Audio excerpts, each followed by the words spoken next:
Chaos reign.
Yes.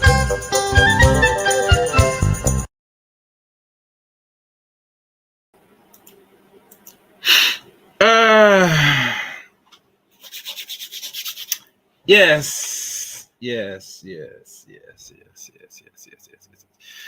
Yes. Welcome. Welcome, everybody. Welcome to another edition, another stream here on the Chaos Rain Show. I'm Chaos Rain here. As you guys come in, please hit the like button, share the stream. I'm just looking at my docket, make sure I have everything lined up. The social media links to follow me are they falling above? Can you mark, please? Hold on.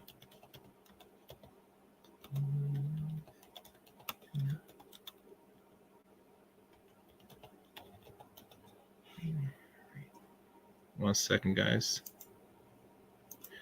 The social media links to follow me are.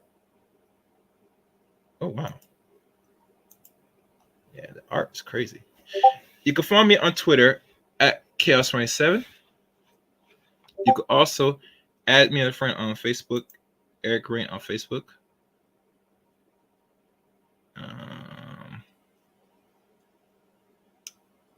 And what else?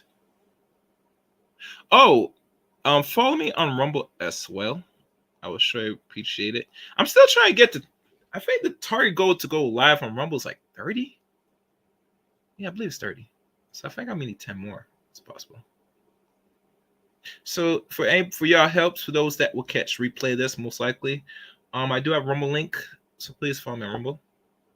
And like I said, I like to bounce around different platforms anyway. I mean, YouTube's cool, but I think it's always good to see what else Chaos Rain could do outside the YouTube, give or take. It wouldn't hurt. Think about it.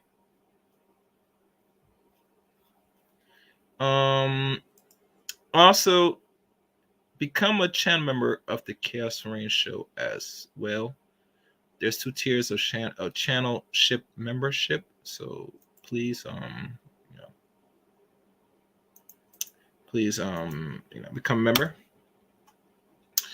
And I also have a Discord service as well. I can't forget about Discord. Can never forget about Discord. Yeah, Discord is a must. And let's be fair and honest. Discord is like another outlet, for other conversations. And these are the very unique social media links that we could use, and we should use more often, personally. But nonetheless, those are links to follow me. And I'm just looking, make sure everything is sent through. I'm just looking at this. Oh, interesting. I'm gonna get into it. All right. So what else am I missing? I guess I got all this. So we can begin the stream. And usually I do this every time after time because I like to give people a chance to get myself settled before I start the stream. And let me refresh this. Oh, and I forgot. I can't forget. Please support the channel. You get either super chat or the cash app, $ chaos 8 rain. Yeah. So support. Oh.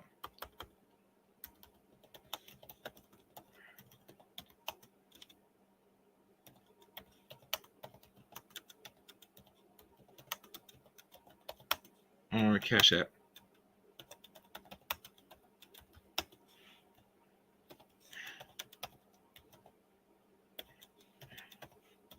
And it's all scrolling down on the bottom.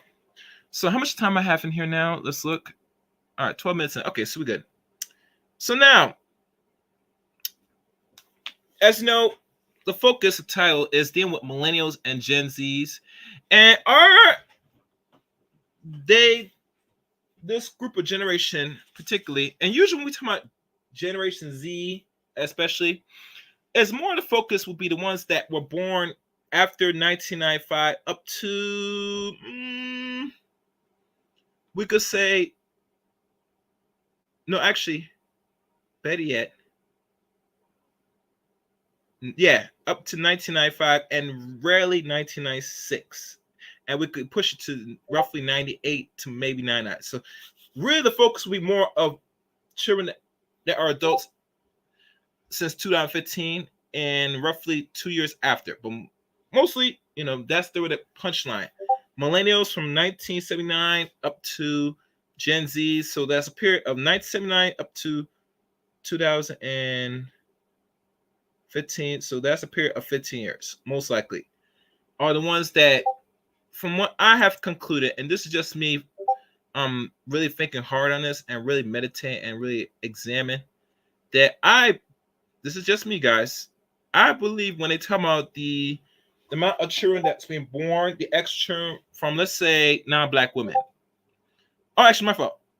Yeah, we could say non-black women, but let's say women, but mostly black women, have the extra now 1.2 to possibly 2 million more babies than the men of their group, including black men. Now, I covered this. I have covered this. When I covered this months ago of last year, I covered it again last month in regards to the breakdown of the numbers. I think today's focus will be more of the numbers again, but we're going to look through it in a different lens in regards to people that were born from 79 up to 1995 or 1997. And we can throw 98 in there, but roughly a period of 15 to 18 years. And mind you, these are my assessments. Now, I'm going to find that PDF right now. And let me see. I still have it somewhere on my Facebook page. And I'm going to find it right now to find it. So be patient, guys. Let me see. Where is it? And it's been a while. Let me see. Where did I put it? Oh, you know where I might have put it? I'm going to scroll down to my Facebook feed. And I'm going to scroll down. As I'm going to try to.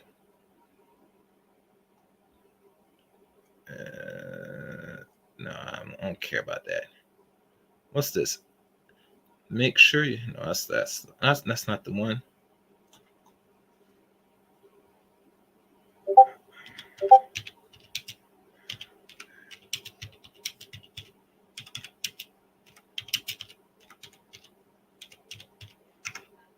All right.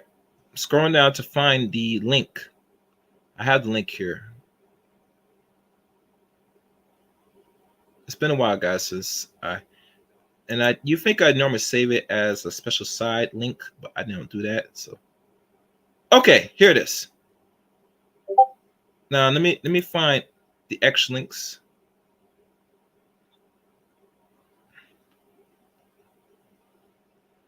And let me see if this is the one. This is men's fertility rate, which I'm not concerned about the fertility. So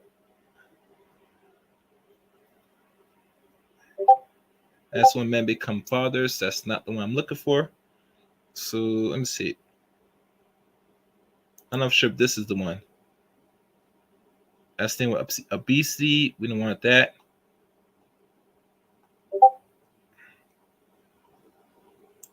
All right.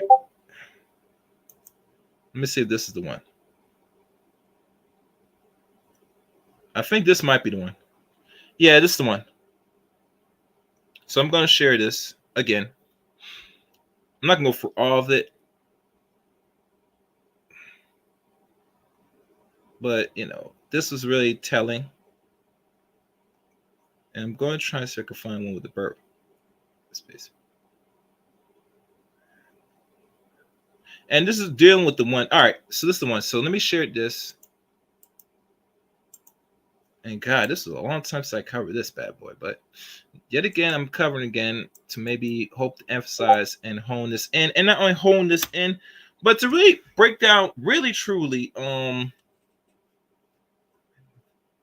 about, this dynamic of men and women and fertility rates. All right, so I'm gonna share my screen right now with you.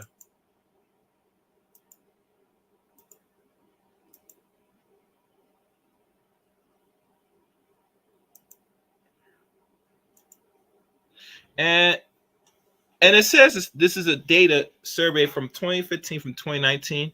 So, like I said, I stopped at around if you're born 1998. I could throw you if you're born 1999 in that equation, but mostly 9/10 time.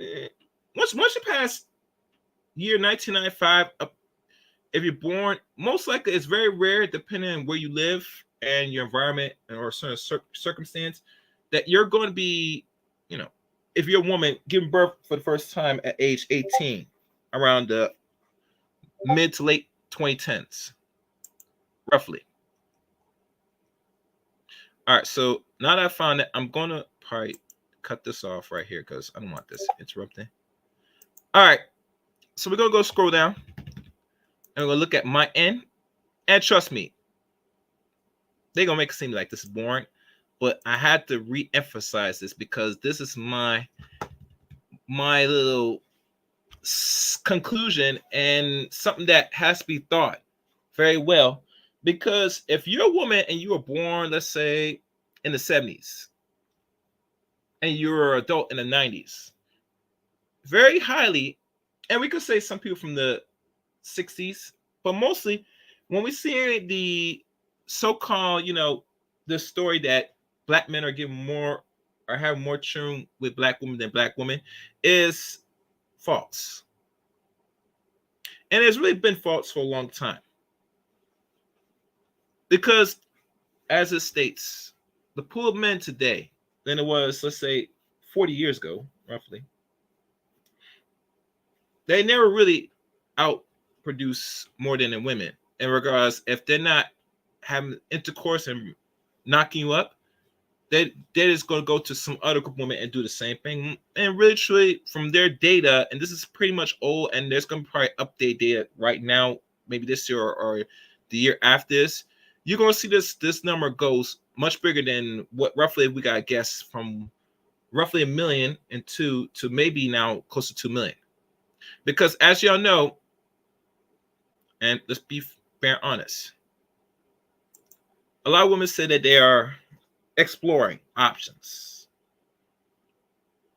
They're dating out. And usually when date out, that equals procreate out as well, for those that don't know. Roughly. For those that don't know. And I'm telling you right now, if you're dating, whether within the tribe or in the group or out, the highly possibility of procreation is pretty high. Very high. Very high. So let's look at this. We're not gonna go through the real sources again because y'all know this article and y'all probably might have read it, maybe. And we're not gonna do all that. We're gonna try as we look at, and it shows the X percentage.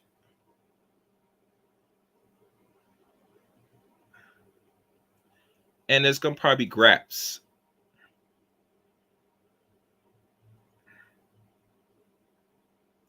All right, so this is the one. Let me reduce this size. And to really be honest with y'all, it's something that I do take pleasure going through this.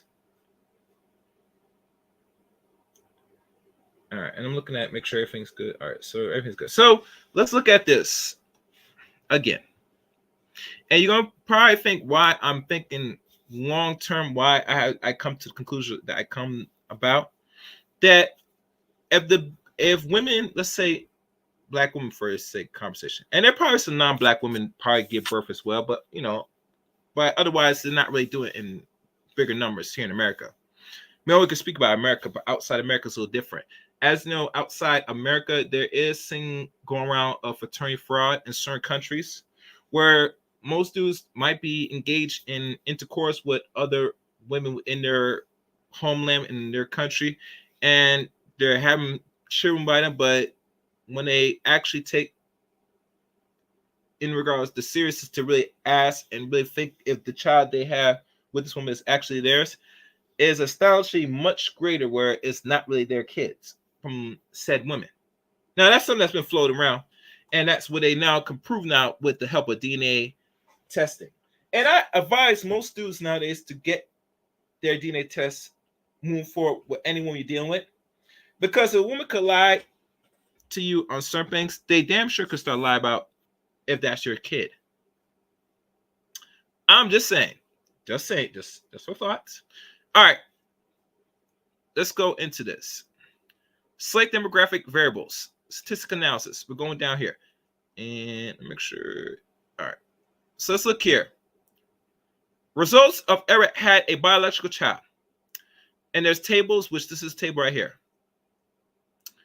showing percentage of men and women who ever had biological child by selected demographic characteristics in 2015 2019, which is if you're born from, let's say, 1979 up to, let's say, 1997 or 98 roughly, and we could say 99, which has more of a span of 20 years, which is Millennial and Gen Z, and Millennial starting off with Millennials, then Gen Z of that same 10 to 20 year span.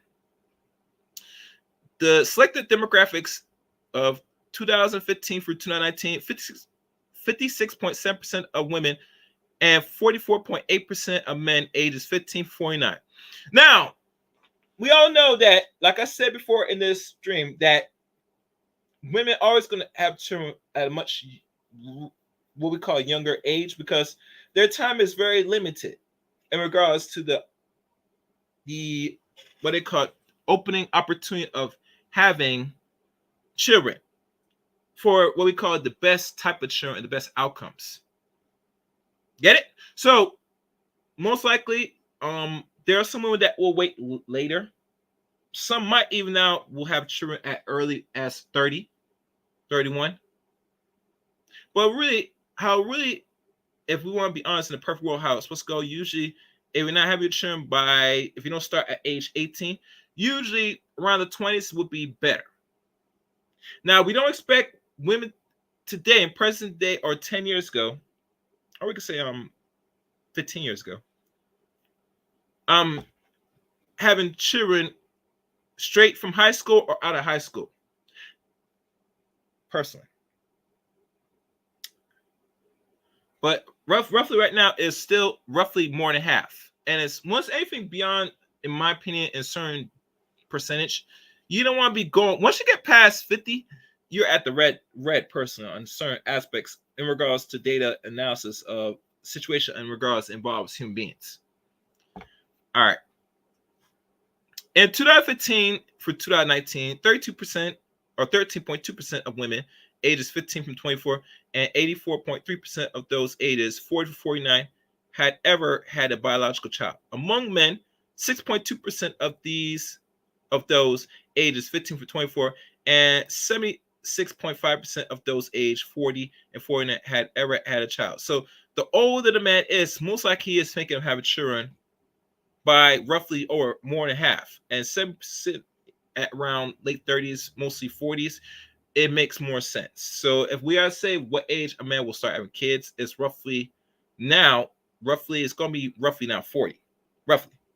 Now there's some that still will have them in their late 20s, mid 20s, and even their 30s, roughly, and that is cool. That's fine. Nothing's wrong with that as a man. But normally when he start thinking about and he's going to start really taking action, start busting out kids, is usually in the 40s. Yeah. Among currently married women ages 15 to 49, 81.2% had ever had a child, higher than the percentage for currently cohabitating women at 59.9%. Now that's roughly, we don't have to round, that's 6%.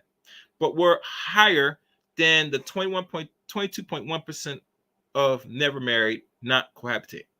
Women who had ever had a child, a similar pattern by marital or cohabitation status was seen for men. Among men and women ages 22 from 49, the percentage who ever had a biological child was higher for people with lower levels of education. For example, 79.2% of women with a high school diploma or GED had ever had a child, compared with 56.3% of women with a bachelor's degree or higher.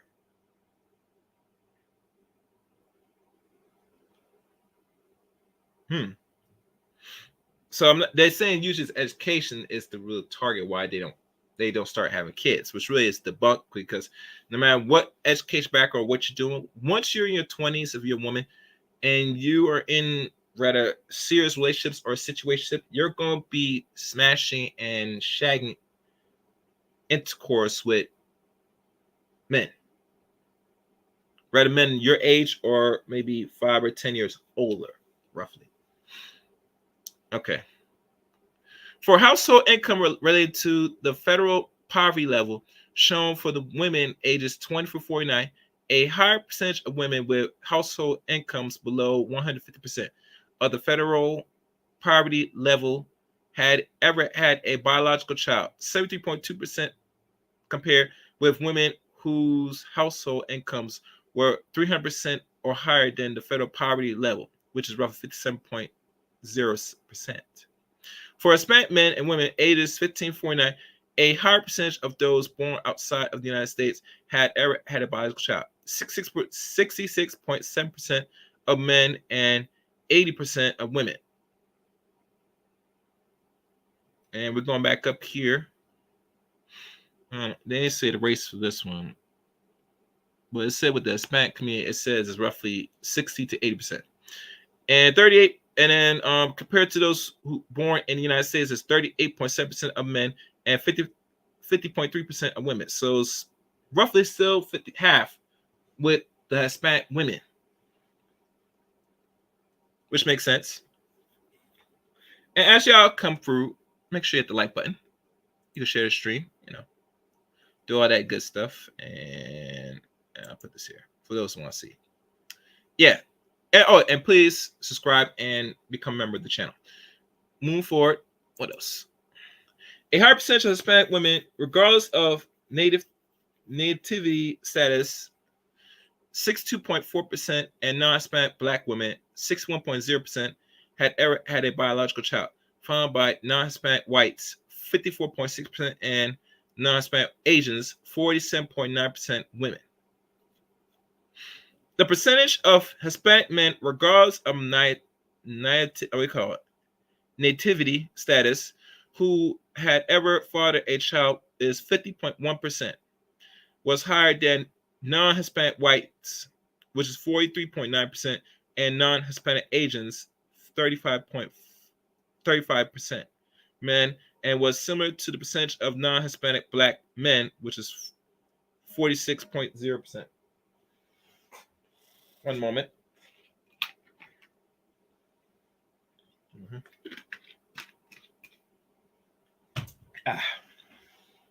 What else? Non-Hispanic white men who had ever had a child also were similar in percentage. Whoever had a biological child was lowest among non-Hispanic Asian men. Now, when they say white, that means it's Black. Because if you're not white, you're other, for those that don't know. In table 1 and compares overall estimate for women and men ages 15 through 44 around 2015 and 2019. With estimations for women and men ages 15 to 44 in 2011, 2015, because only people age 15 to 44 were interviewed in 2011 and 2015, because that's where it started. It started in 2011. So let's think about this. Let's really think about this before we move on. It started a study now 13 years ago. Yeah, 13 years ago. And with this, and mind you, The age range is 15 from 44. Let's think about this. Let's say black woman has extra million, 2 million babies, right? That means your children from 1979 up to, let's say, 1999. If you were having children and you were born in the end of the 70s, if you would roughly on the average, if give or take, you will have your child, if you're a woman, roughly, and which really it varies from different state back in the 90s, because teenage pregnancy was still up there at the time. You will have your child at age 16 if you're born in 1979. That makes it, if you were 16, it'll be in 1995. Yeah, not 15. Now, mind you, there are young women that were knocked up early. But we're talking about ones that were roughly in the mid part of the teenagers, which really is 16 and up, roughly. And they said 15 and 44, but I'd rather go much better and say we start at 16 and up, because at that time it was very rare now to find young women in mass numbers getting knocked up at age 15 like that, even during the 90s. Now, during the 70s and probably early 80s, I could see that happen. But as 90s hit, I see that slowly start to decrease. Usually you find teenage pregnancy on the average roughly 16 years of age, give or take, roughly. And we could say maybe some of these women, young girls, are fast, or they just don't got real guidance. One or the other, that's the age when you expect them, once they start getting their menses, they start giving birth. Roughly, that's how the game goes. And we go into scenarios, what ifs, why that is. We could do that, but that's not the purpose of this stream. We only focus on the millennials and Gen Zs and the extra children from, let's say, that's coming from non black men. So you'll be 16 in 1995. And from 1995, we go to 1980, 1996, roughly, possibly. 1981, 1997, 1982, 1998, 1983, 1999. And the number goes on and on and on and on. You get the drift. Let's keep going. A lower percentage of women ages 15 to 44 in 2015 and 2019 had ever had a biological child, roughly at 52.1%. Compared with women ages 15 to 44, which is roughly in 2011 from 2015, 54.9%. Similar to a lower percentage of men ages 15 to 44 from 2015 from 2019 had ever had a biological child, which is roughly 39%. Then men aged 54 in 2011, which is 43.8%. Totally different. And that is roughly, if you look at it, that's a whole 10% gap from 43.8 to 54.9. Well, it's actually 11% gap, but who's counting? And describing the percentage of women ages 40 to 49 who had ever had a child by selecting characteristics, because women in this age group have completed their fertility or are near completion. Among women ages 40 to 49, 84.3% had ever had a biological child. The percentage of women ages 40 to 49 who had ever had a biological child was lower among never married, not cohabitating women, 54.8% compared with women of other marital or cohabitating status.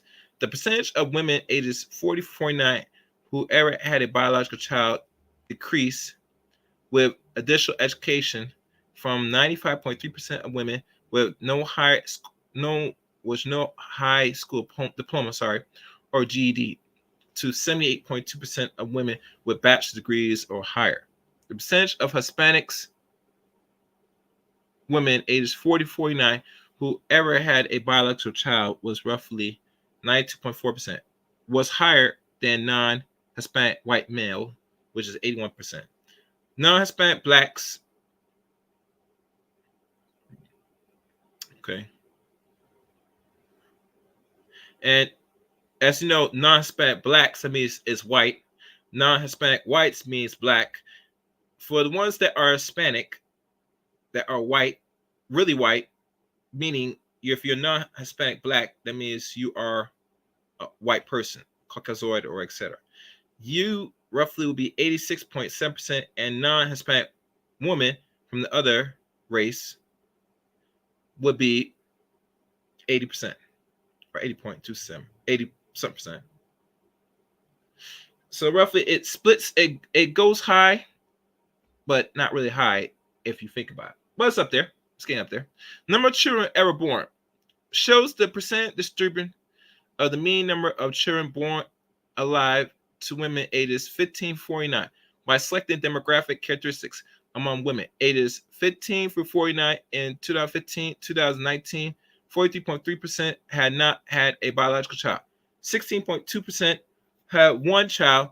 21.7% had two children. 12.6% had three children, and 6.2% had four or more children at the time of the interview. The mean number of children ever born to women ages 15 to 49 in 2015 was 2019. Across marital or cohabitating status, the highest mean number of children ever born was seen among formerly married, not cohabitating women, 2.0, followed by current marital, 1.8, and current cohabitating, 1.3 women. Women with no high school diploma or GED had a higher average number of children, 2.6, compared with women with higher levels of education was 1.1 and through 1.8. In addition, 1 in 4 women with no high school diploma or GED had 4 or more children, was roughly 25.7% higher than the percentage of women in the other education group. 9.3% of women with a high school diploma or GED, and 6.3% of women with some college, and 3.1% of women with a bachelor's degree or higher. Women ages from 20 through 49, which is now a period, I believe, 29 years, living in households with income at 300% of the federal poverty level or higher at the time of the interview were more likely to not have had a birth at 43% actually. Compare women living in households in the two lower income groups showing 26.8% and 33.9%. When compared difference by nativity status for Hispanic women, it's the highest percent of U.S. born Hispanic women had not had a child at 49.7%. The Hispanic women born outside of the United States. And here's the image chart here. And if it's broken down properly,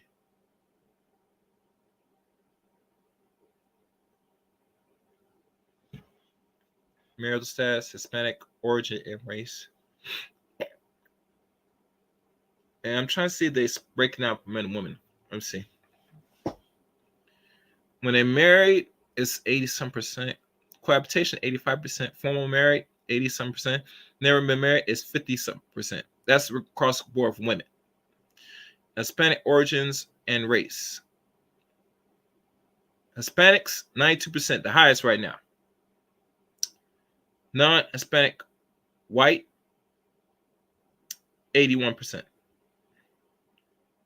Non-Hispanic black, 86.7%. Non-Hispanic other, Asian, etc., and all these other ones is 80%.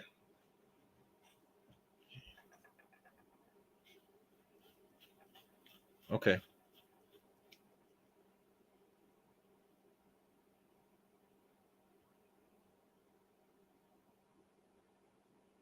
And it'll break down from women and stuff, but anyhow. 20.0% regardless of native status. A lower percentage of Hispanics, 37.6%, and non-Hispanic blacks, not 39.0%. Women had not had a child compared with non-Hispanic whites, which is 45.4%, and non-Hispanic Asians, 52.1% of women. The mean number of children ever born for women ages 15 through 44 in 2015 and 2019 was lower than the mean for women in 2011 and 2015, which is 1.2.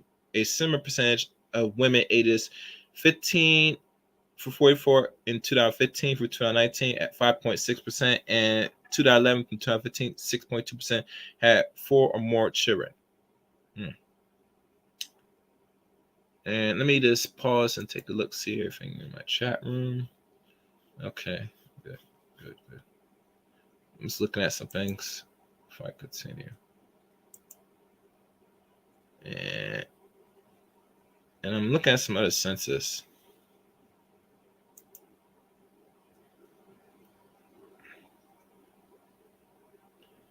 And look at this now, guys. Hold on a second.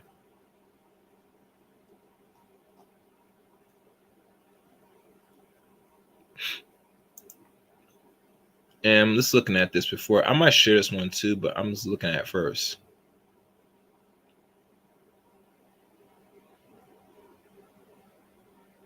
Yeah.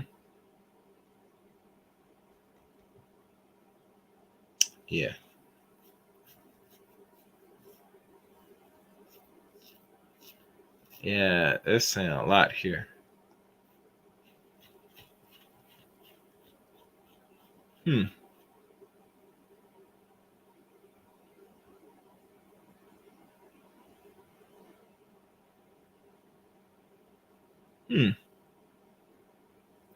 Yeah, this is very intriguing. All right, so let me go back. I was looking at this chart. It's the same chart, but I don't want this one. Let me go back, close this one up. Close this one up.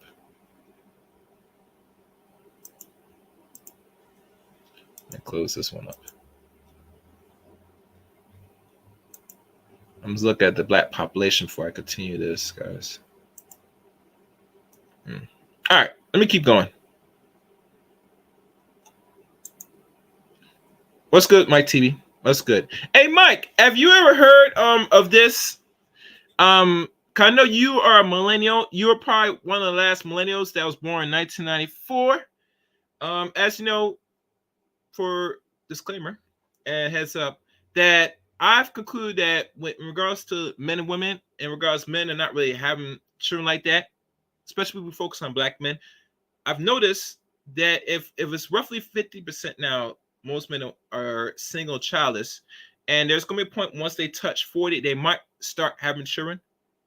Because usually, roughly it says like mid 20s. I would say I would go far as late 30s to 40s, but our female counterpart are having children roughly still in their 20s, and may go as far as 30s. That I laid out that the ones that's having the extra million or two babies, aside black men, are having it with non-black men, and not only having it with non-black men, we could say majority of those numbers, since they did this study and data of 2011 through 2019, that I would conclude that it was more done by millennials and Gen Zs.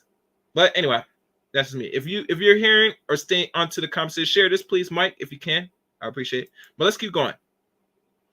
All right. And guys, make sure you hit the like button. Let me see how we doing with likes before I continue. Okay, I was just checking out something. Refresh this bad boy. All right, we good. All right, let's continue. Where was I? Shit. All right. Okay. Distribution of the mean number of children fathered by men ages 15 through 49 by selecting demographic characteristics. The mean number of children fathered by men ages through 15 through 49 of 2015 and 2019 was 0.9. Among men ages 15 to 49 in 2015 through 2019 is roughly 55.2%. Had not fathered a biological child. Is roughly more than half have not biological child yet, at 50-some%. At 14.8%, had fathered one biological child. 17.4% currently married. Had fathered two children. 8.2% have fathered 3 children, and 4.4% have fathered 4 more children. This is the smallest at 4%. Oh, I was saying before, Mike Feed, this stream, just a quick summary, quickly. I've concluded that the ladies that have the extra 1.2 or maybe more million babies, aside to black men that is roughly 50, that is 50 some percent single childless, I would say the ones that have extra children by other groups of men, those are more based on the ones that were millennials and Gen Zs. I could say we can go as far as Gen Xers, but we all know when we talk about besides having children outside and they can actually document it now, if they look at the age range, I guarantee those women that's having children and adding more to, they're saying that these are the black men that's creating more children than they can keep up, meaning that black men have more children than, let's say, black women. That's not really factual. And not always factual, they have extra babies by extra million too, and probably more now. And I thought to myself, what generation is this? Because it hit me that it has to be started with millennials and early Gen Zs. I can't talk about Gen Xers, especially, because they start doing this research and this data back in 2011. That's it. That's as far as I can tell you. Well, let me keep going. The current marital men reports that the highest mean number of children by 1.7 higher than the mean for formerly married, not cohabitating, was 1.5. Currently cohabitating 1.1 and never married, not cohabitating 0.2. Yeah, it's something to really think about, Mike. Yeah, it's interesting. Because if they did this study now 13 years ago and they concluded back in 2019, and they did the actual numbers where it said that these men are actually not having children like that for a while now. Now, can we say that black men are responsible to see? In some case, we say yes. And we should ask why they're responsible. I'll tell you why. Because once child support was mandatory and enforced in 1993, because when Bill Clinton came to office in 92, they actually changed how they have to enforce child support, because from their records, they said most men are not paying into child support. They were having babies and keeping pushing.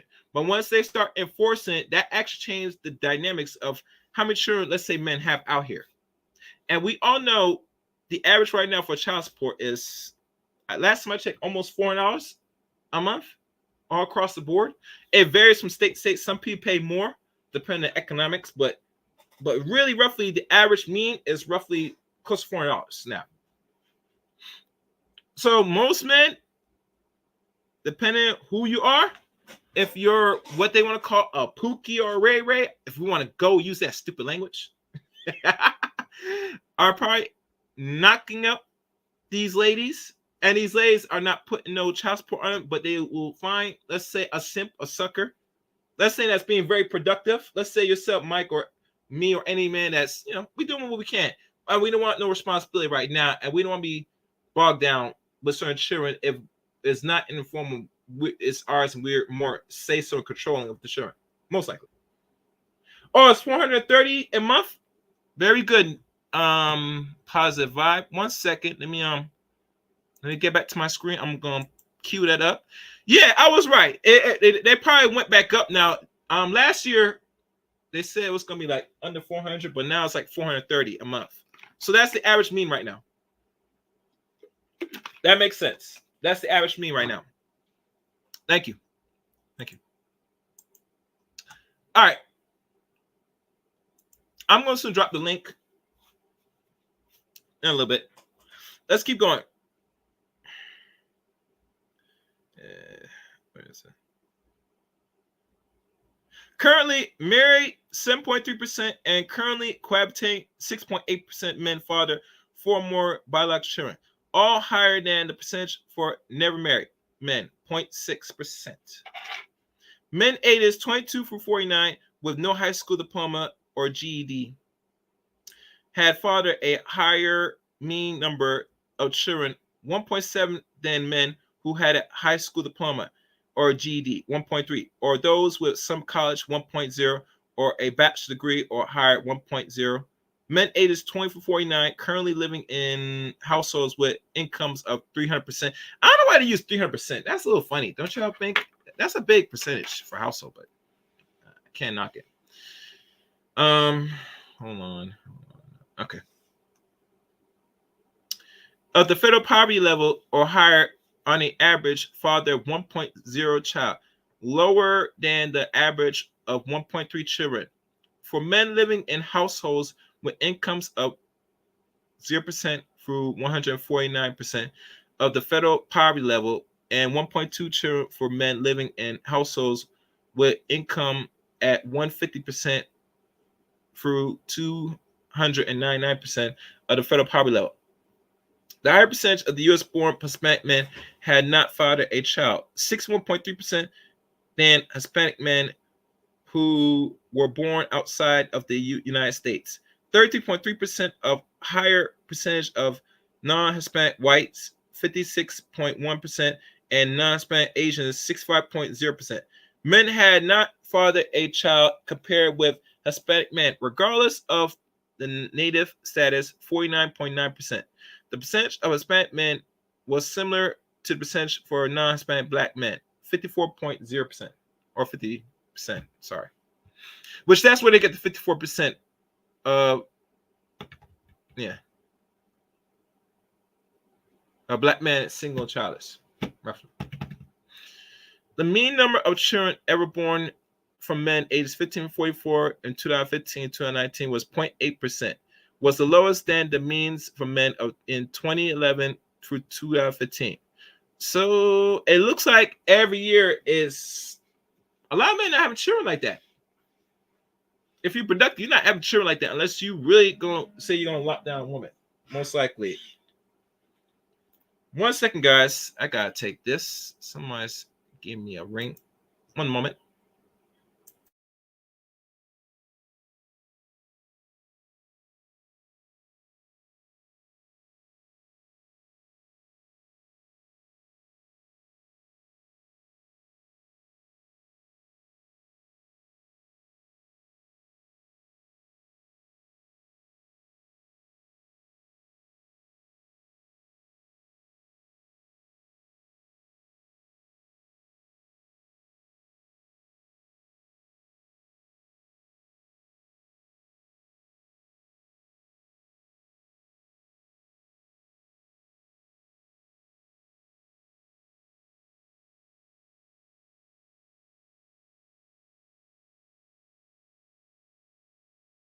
What's good, D? How you doing? All right, so let's continue. And make sure you guys hit the like button, support the channel, chat, super chat, cash app, wherever you can, please. I will surely appreciate it. It's always good growth for the channel. All right, let's continue. And I think D Scott, I don't think you have kids, right? D Scott, I don't think you do, right? Anyway, all right, and it shows the bar graph right here. Ages of firstborn for women ages 22 through 49 by Educate United States from 2015 from 2019. The timing of first births, table 4. What table is this? This is table. I don't know what this is. Focus on men and women who have had at least one biological child and showed their mean age at first birth as well as percentage distributed by the age at first birth. In 2015, 2019, the mean age of first birth among women ages 15 to 49 was 24.1, and among men ages 15 to 49 was 27.0. Among women ages 15 to 49 in 2015 through 2019, about one half had their first birth in their 20s. 30% were ages 20 from 24. At 22% were ages 25 from 29. And nearly 1/3 of first births occur at age younger than 20. Younger than 20, which is roughly almost 30%. Among men, more than one half fathered their first child in their 20s was roughly 28.8%, where ages 20 through 24 and 29.2% were aged 25 to 29, and 7.3% were under the age of 20. Let's keep that in mind. What else? Over 1/3 of men, 34.6%, and 18.2% of women had a first child between ages 30 and 49. Higher percentage of currently married women had a first birth at age 30, and over 24.9% than those who were not married, 6.7% through 15.4%. This pattern also held for men, and higher percentage currently married men had fathered their first child at age 30 and over, which is roughly 43.2%, than those who were not married, which is 13% minus 21.7%. So if you're not married at age 30, it's 13%. And last time I checked, the marriage for Black people in general is 30%. Roughly, I would say even go as far as maybe 29% now. Since doing this. Oh, and please, guys, as you come in watching, hit the like button. Likes are free. I'll look at it periodically, check how we're doing likes. The more you like, the better the algorithm will pick this up. This is late night, you know. All right. Women with bachelor's degree or higher were more likely to have had a first birth at age 30, and over 42.9% compared with women with low levels of education, which is 33.3% and 10.5%. Figure 2. And I'm not sure what figure this is. Just don't say.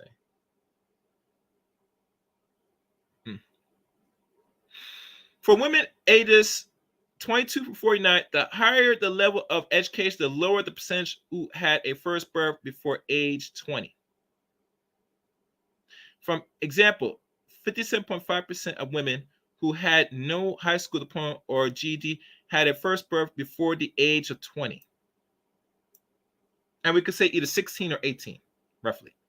Compared with 6.4% of women with bachelor's degrees or higher. The same pattern held for men.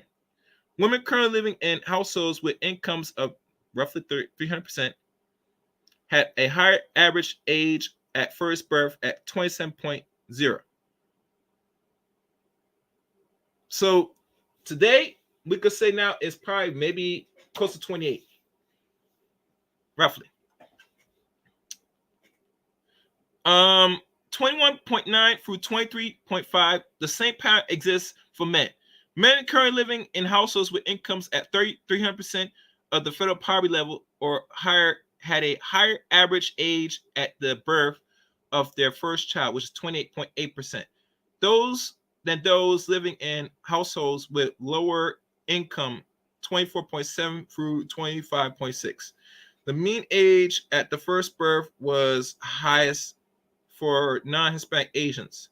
Women, 28.4, followed by non-Hispanic whites, 25.1. The Hispanic, 22.7, and non-Hispanic blacks, 22.0. Women in a similar pattern exists for men, except the average age at the birth of their first child was similar for non-Hispanic blacks. And Hispanic men, the mean age of at first birth for men and women ages 15 from 44 in 2015 through 2019, 26.4 and 23.7 respectively, was higher than the mean age at the first birth for men and women in 2011 and 2015, 25.5 and 23 respectively.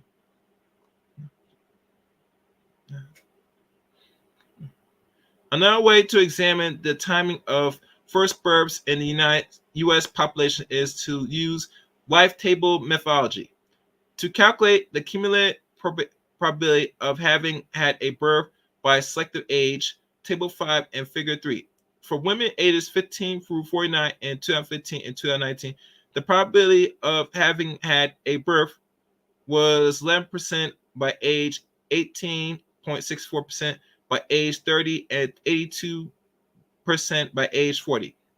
For men, the probability of having fathered a child was 3% by the age 18, 47% by the age 30, and 72% by the age 40. So as you know, once you go past 35 at both most 40, that's when you might start thinking of having children. And I can say that probably the median age for men generally in America. Not just black men, just in general. I'm just saying. Among women aged 15 to 44, the probability of having a first birth by age 40 decreased from 83% in 2011 through 2015 to 81% in 2015 and 2019. Among men ages 15 to 44, the probability of fathering a child by age 40 decreased from 78% in 2011 through 2015 to 72% in 2015 through 2019. Women and men with lower levels of education were more likely to have had a child by age 20 than those with high level of education. For example, the probability of having a birth by age 20 was 59% among women ages 15 from 49 with no high school diploma and GED, compared with 4% of those with bachelor's degrees and higher. A similar pattern was seen for men ages 15 from 49. The probability of having fathered a child first birth is at 10.7% in 37 through 48 months and 23.9% at 49 months or more. And here's a chart here of men and women. We don't know, it's totally different.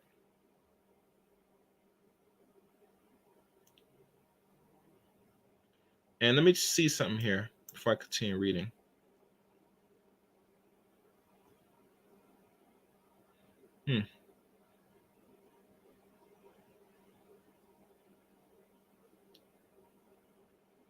Yeah, I'm going. I might as well go through it since I'm already doing it already.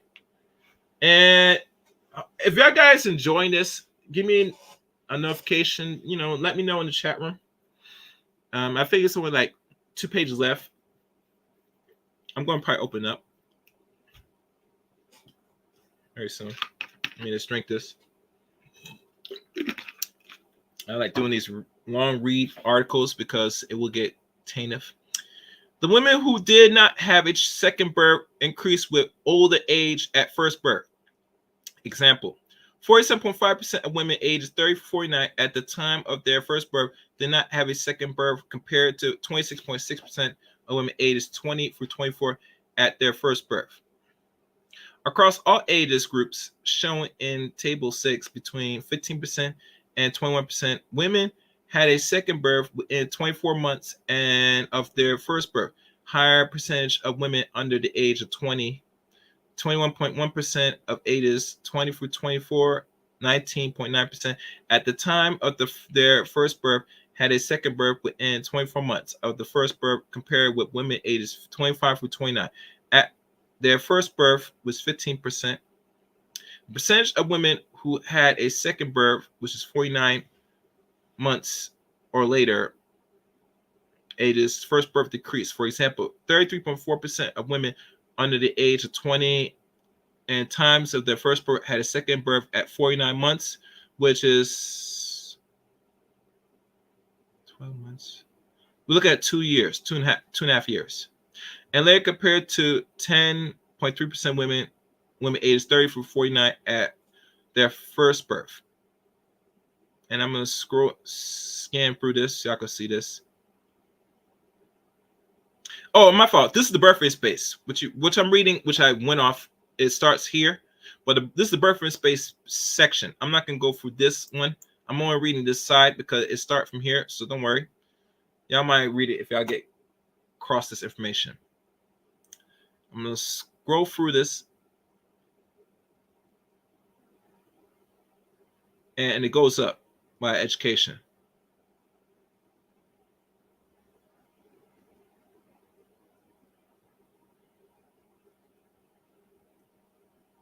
All right, we're gonna continue on. We're gonna look at the marital and cohabitation status, because right now this is like repeating itself. Showing the percentage of distribution of marital and cohabitation status at time of first birth among women ages 15 from 49 who ever had a birth.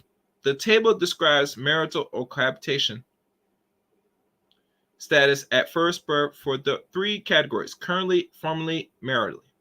Within a cohabitation union and they're married, not cohabitating, a subtotal for all parental first births is also shown cohabitating those within a cohabitation union and those who were never married and not cohabitating. The categories currently or formerly married is distributed in the text as current marital, giving the small percentage of first birth in this group that occurs to women who were formerly married.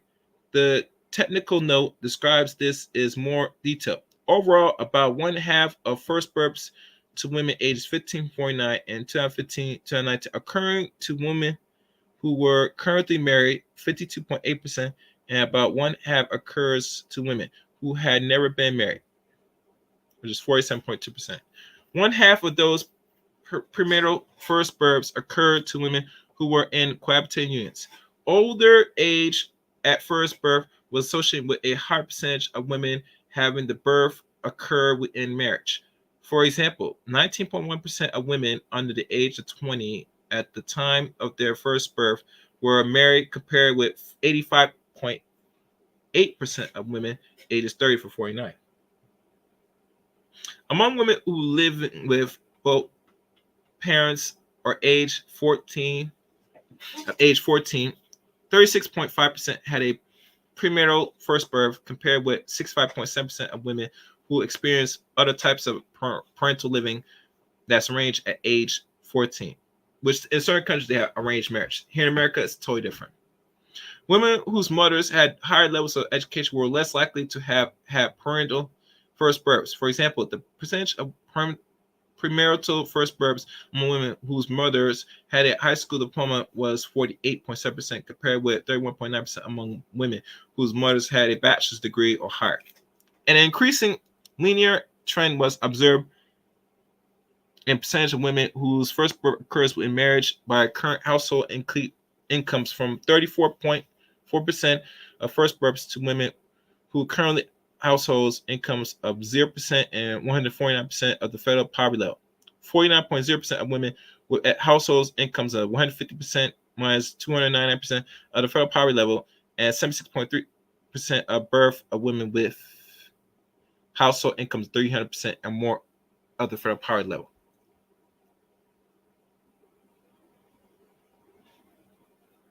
And this talks about the Hispanics, but we're not going to it because not is just going really blah blah blah blah. You get me. And here's a graph again. Hispanics, non-Hispanic whites, non-Hispanic blacks.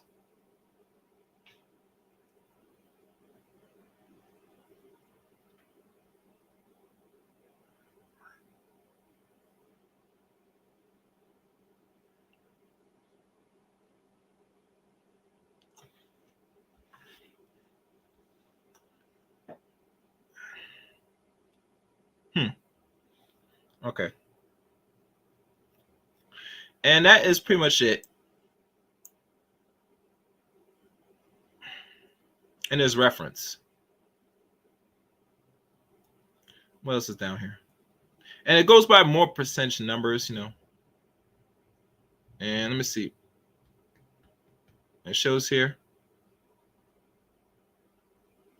characteristics, women and men. Men, number of thousands, percentage error. It shows it black or African American, sex, race. Look at here.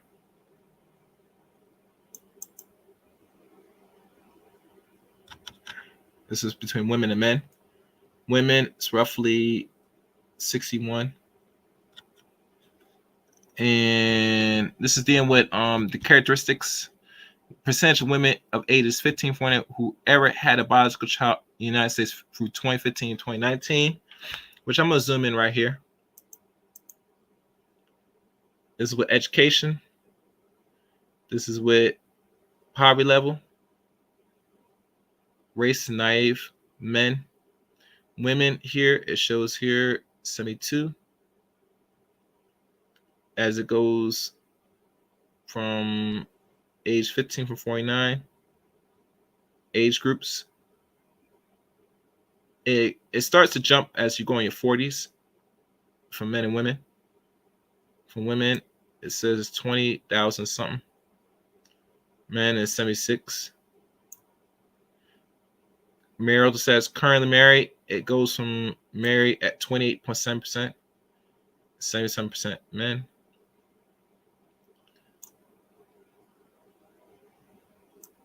And as we go down more, number of children born alive to women ages 15 to 49 in the United States from 20. Alive, error. Okay. 2 percentage starts to get higher and decreases. Black and Hispanic, it shows here. It lowers from men. For more, you have kids. Number of biological children fathered by men age 15 through 49. So now it starts to decrease. Number of men, I think it's men, yeah. 1, 2 total, 1%, none. None is roughly 50-something%. When you have more, when you start 1, it's 14, 17, and then age groups matter, marital status matters. Black, African American, single race, as you see is here. It shows here for men, it's 54%. It's where they get the 54% from here, most likely. And 54% none. 54%. Boom. Right here. That's where they got it. That's where they get their 50% or more that single childless. Right there. Let's go down. Women now.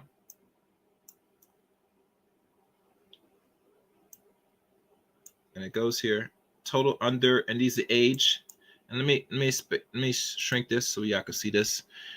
Total under 20, 20, and 30. As we look at it, look at the African American race in this one right here.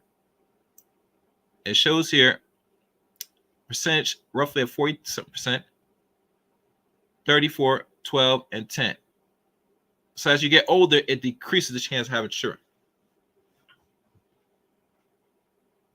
First time, under 20, you're having it at roughly, from what it said, 40-some%.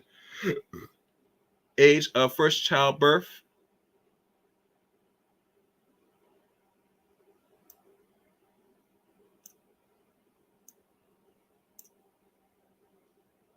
on the 20 is 14%. Around 20 for 24, it's 38%. And it balances and it stretches from 20-some%.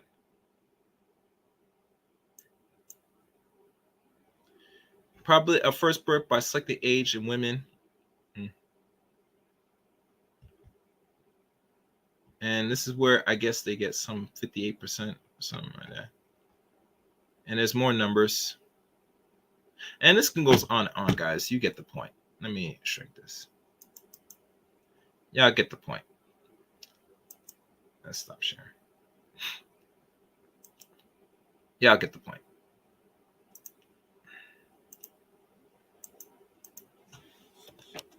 That's a lot, man. That was a lot, guys. I'm not sure I'm ever gonna keep going through this personally. This is my assessment when I just had this thought. And usually I'm always thinking of things, and usually things just come to me like the blue. In me concluding this segment, I would have to say,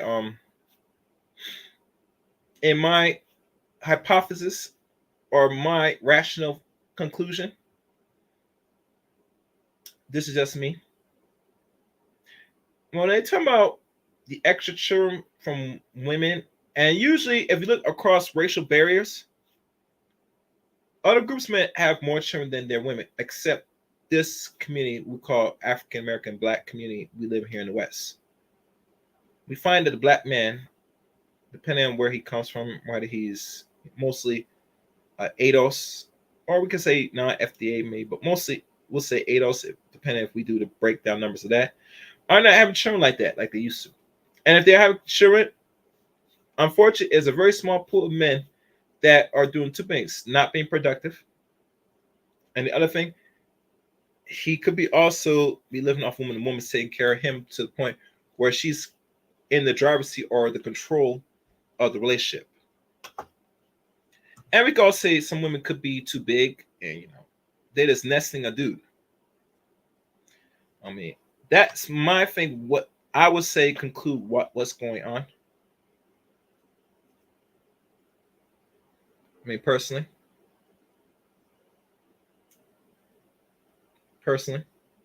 that's how I think about it. Um, in my assessment, I would say if you're born around late 70s up to the mid to late 90s, depending on your age, it's highly possible that you could be giving birth, if you're a woman, on the average, when they talk about they exploring the options and they go on dating out and all that stuff, you've been doing that, possibly, and you not only been doing that, you're doing it and having more children within these so-called situationships and hookups. Because the black man that's playing smart, he's not gonna have children like that out here like that, where he knows he's gonna have to do. He's got the fear that he might have to pay child support or some other means that he's not out here shoot up the club like that in mass numbers. That's why you don't see black men overall in that same percentage or added number like other groups of men that have more children than their women, their female counterpart, because it is risky out here. The question you should ask: what type of generation of said people are having these children?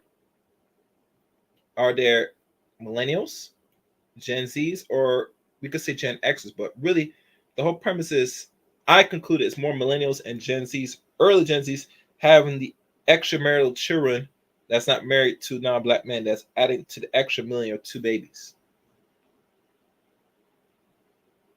But that's just me. Now, some people probably want to question this, really want to rationalize this, and straight up think that I could be bullshitting. Maybe, possibly. But that's just me laying out my little claim, regardless how good it is or not. And I'm going to bring back this old graph because I had to really think about it, that they did this study in 2011 through 2019. And I want to mean 2019. They started in 2011 and did a quick study and taking polls, having interviews. You know how they do their little get the data from for the first 4 years. And then they do it again after 2015 again.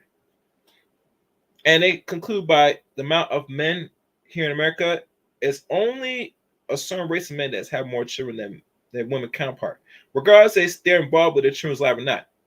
And we all know a lot of ladies, the lovely ladies, the sisters, they are so fine to having, lighter hue, straighter hair, and lighter eyed children because it's more security. So that makes sense and depending on the mindset, and I would say most if you're millennial and Gen Z, you're more suitable or more in that direction of procreating out more. And the result of that, you have more babies outside the community than the men. But like I said, the reason why we don't question this because most likely if you're not white, you're black in the eyes, and they will count your child depending of who you are and the race. They will put that child as black, most likely. They won't say other. Just let y'all know. Now, another scenario that's being laid out here, they said, well, these black men, if they're not procreating or dating black women, they mess around with non-black women. True. But are they married and having kids by them? The ones that are having children by these same non-black women, you gotta look at the caliber of the man, most likely. And I'll be honest with you, it's the same scenario. They deal with the same dudes that make their thing go ooh, ooh, ooh, ooh, ooh. So yeah, that's my scenario. All right. I'm gonna start letting some people up. What's good, Shatter? Hey, what's going on, bro? Can you hear me? I hear you good, man. I hear you good. Yes, yes. So, on my little assessment from what you're able to observe, I don't wonder if you agree or disagree that when they talk about the extra babies out here than the men that's not having these children, the black man especially, could you really, or in your mind, conclude that it's more based more on the millennials and early Gen Zs that's having the extra million or two babies? Not saying women that are Gen Xers, but really when we look at the numbers now, because they did this study now 13 years ago, that by the numbers and the children, we always had to look and conclude that there's a time frame that there are people that are born as millennials and early Gen Zs that were just coming adults, in my opinion, have the higher capability of having children from other groups of men that's not black. Okay. Well, if we look at it just basically off of what I'm seeing, the numbers when we look at, because we looking at the children born, right? That's a number that like a lot of people are like, oh well, how are you coming up with these numbers? Well, the children born, the people that signed the birth certificates, you can't lie about that. Okay, because so that's facts. Okay, so if it's you say it's 1.2 million overlap. Women, because every group of men, race of men, on the average, have more children than their women counterparts, except black people here in America. The black man now, as it stands, because some that are actually single childless, is on the high 50%, unlike the women counterpart. Yeah, but look, okay. Now they could, we always know, right? They can always skew the numbers, right? Chaos. They always skew the numbers. Everything can be skewed, and this conversation. Go ahead. But at the same time, as they skew the numbers, right? Mm-hmm. Yeah, it's one number that cannot be skewed, and that's the number of the child that, whether the father is with them or not, okay, that child being born by that woman is if they owe, especially if they owe, support or aid or whatever, we can say that child exists. Yeah. Right. So if we looking at those type of numbers, then I would say, well, as Gen Z and Generation X, okay, so X women, we already know that they was already jumping the fence when they had a chance. And they was trying for sure to get Chad to get Chad to get her pregnant. Now it would happen, but it wasn't as prevalent as this now. If you go back, like you said, it's 13 years ago, but if you go back now, you look now, and then like you say, when they hit the census, because we looking at data, we hit the census. Okay, now what is that child gonna be marked down as? Because we already know what they got for us, black. Now they got a whole bunch of other shit. They got indigenous, they got Native American, they got Polynesian, not black, not Native American, but Polynesian. Then they got Latino, and then they got Spanish descent. They got a whole bunch of stuff for them. But for us, it's only one thing: either you mixed race or you black. Yeah. If your mother black, you're black, right? It's supposed to count for that.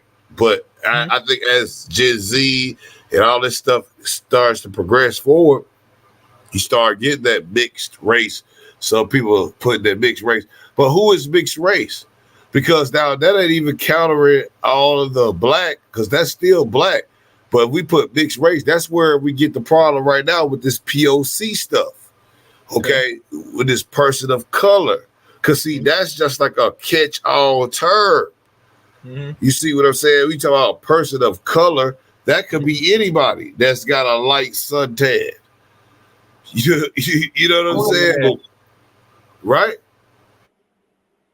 Yeah, you're right. You're right. All right. Wait, who's this? Hello. PK? Hello? Who's this? Yeah, can you hear me? Yeah, I hear you. Hey. Yeah, you're doing all right. What's going on? What's going on? No, I'm gonna let Shad finish. Finish, Shad. I got you. Yeah, man. What's up with your PK? Yeah, I was just trying to lay down what I was saying. Basically, like if it's a overlap of the 1.2, and I'm sure that that's a low number because we always know, as soon as we said mandatory blood test, you see what the feminists with it. They up in arms. But where would the problem be? If it was a blood test, we wanted to keep it there all the way right.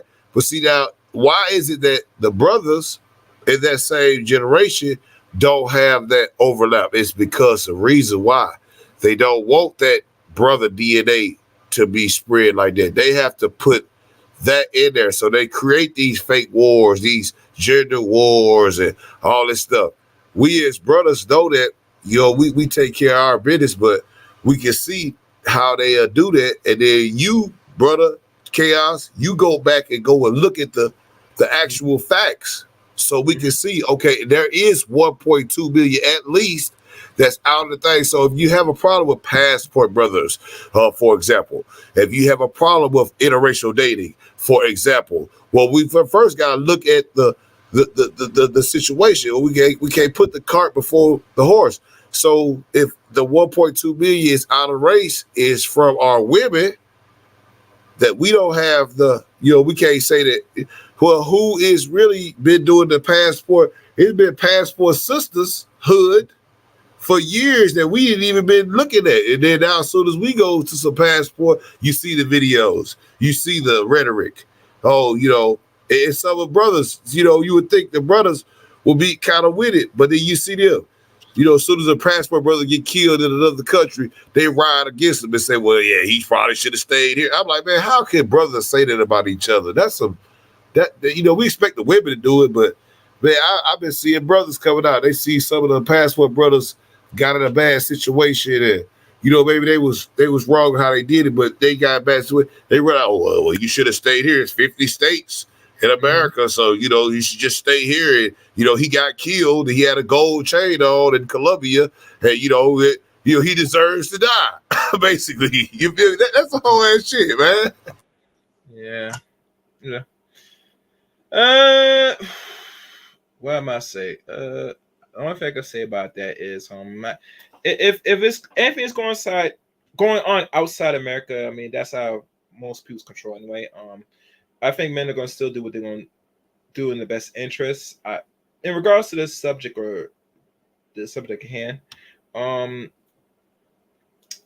men are very selective now, and they're very cautious because the law is made that way, So when people doing the numbers crunching, and how, like I said, I say it's still done mostly by millennials and early Gen Zs.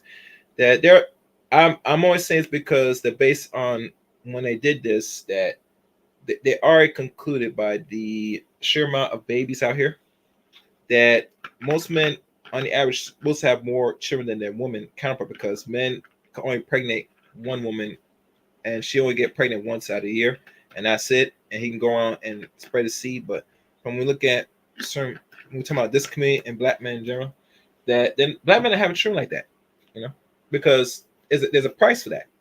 The ones that do fall in that number and they put it on certain black men is because they out here spreading it, busted wide open for not only the small men, black men in this group, but also other groups of men.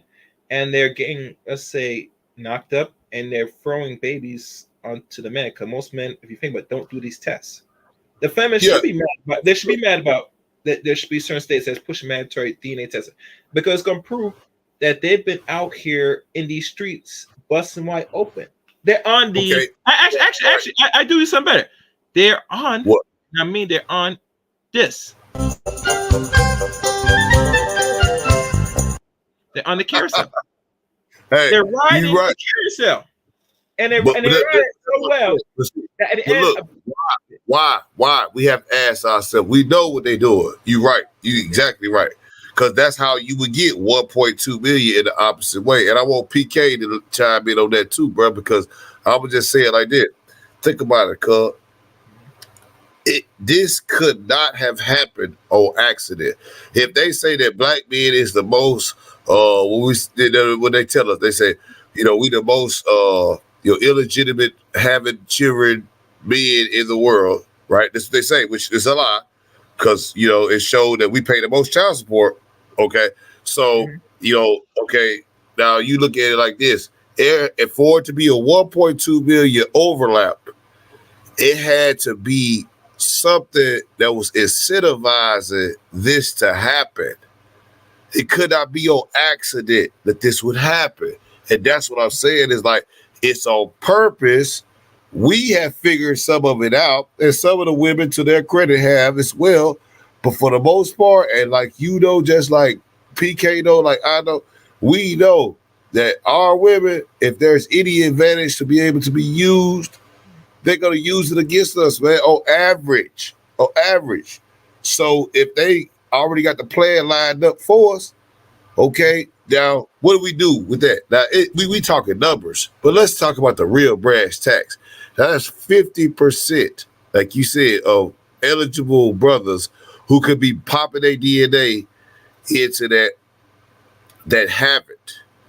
Yeah. So therefore, they're lowering our G pool on a passive level, but they using what they got, which is the internet. They put these gender wars, this fake stuff, okay, and give you all these, free gifts for doing your man dirty. Okay, we could go to the marriage, we could go to the child support with brothers, we go to all of this stuff. So they give them always a out on you. And if you go to court and God forbid you're a decent brother, right? You try to get your kids, you gonna have spend by at least 10, 20 bands on a lawyer plus lawyer fees if you get the child. And the woman, her lawyer is paid for. So how did you expect it not to go wrong?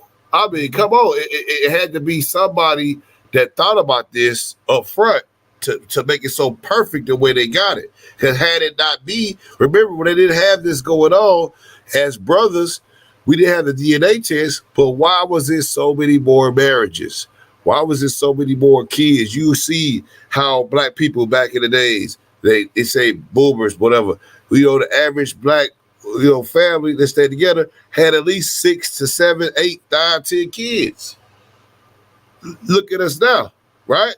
The women still having the kids, but where is the father there, that DNA? So now you got all this mixed DNA. You don't know who your daddy is. A lot of times us as black people, we think our daddy is our daddy, and then all of a sudden, you get older, then the women tell you, oh, that ain't really your daddy. And like, well, damn, don't you think that should have been something you told me earlier?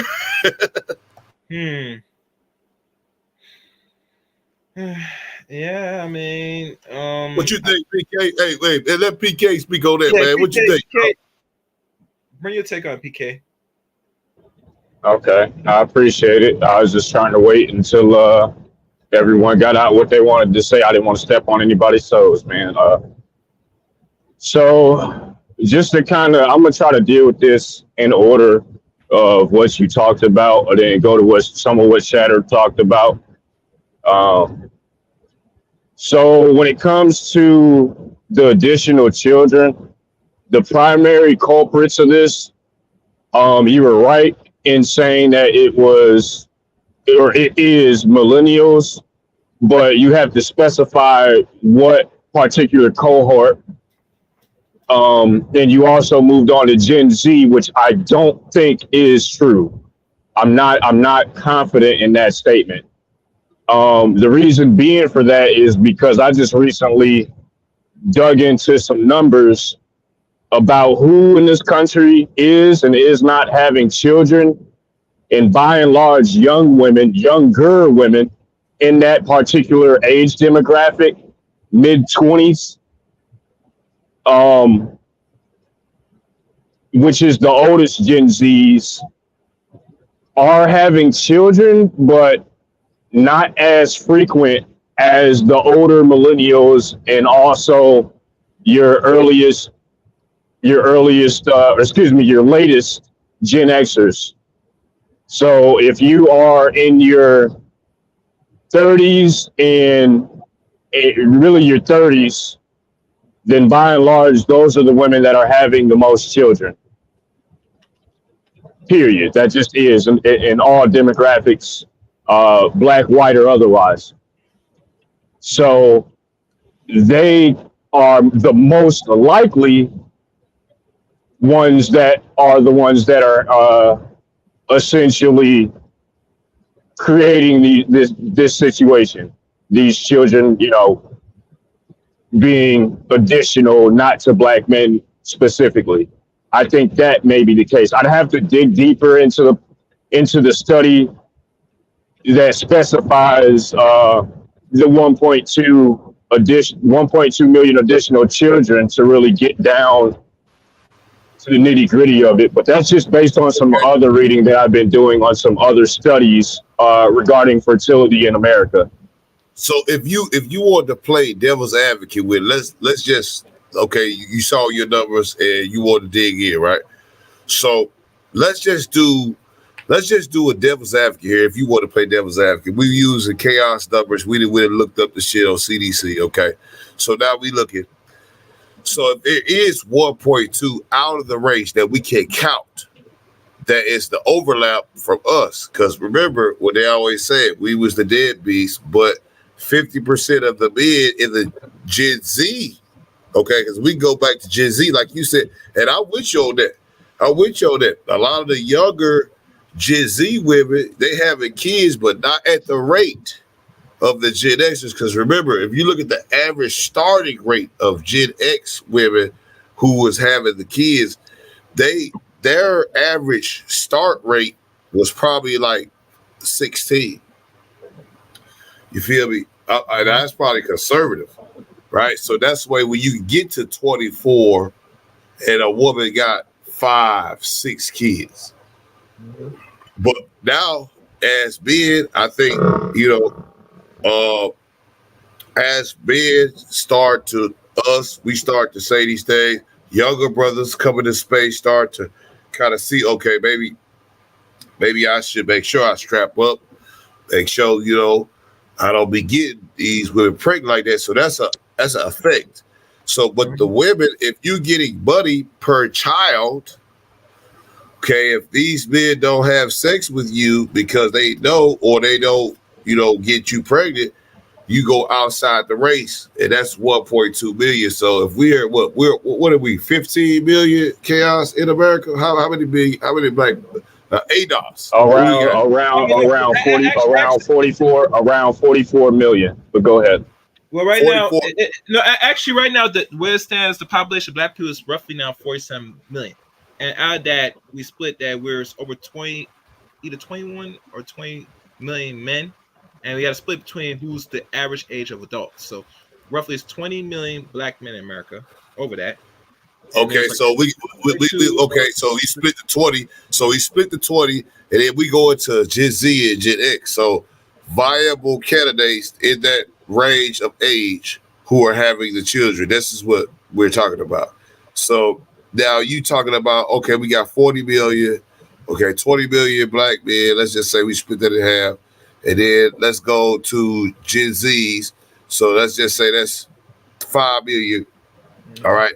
So out of 5 million, all right, they have their kids or whatever, but there's not an overlap of. So we got the 1.2 overlap. So where is that 1.2 million? So out of 40 million, 1 million is what?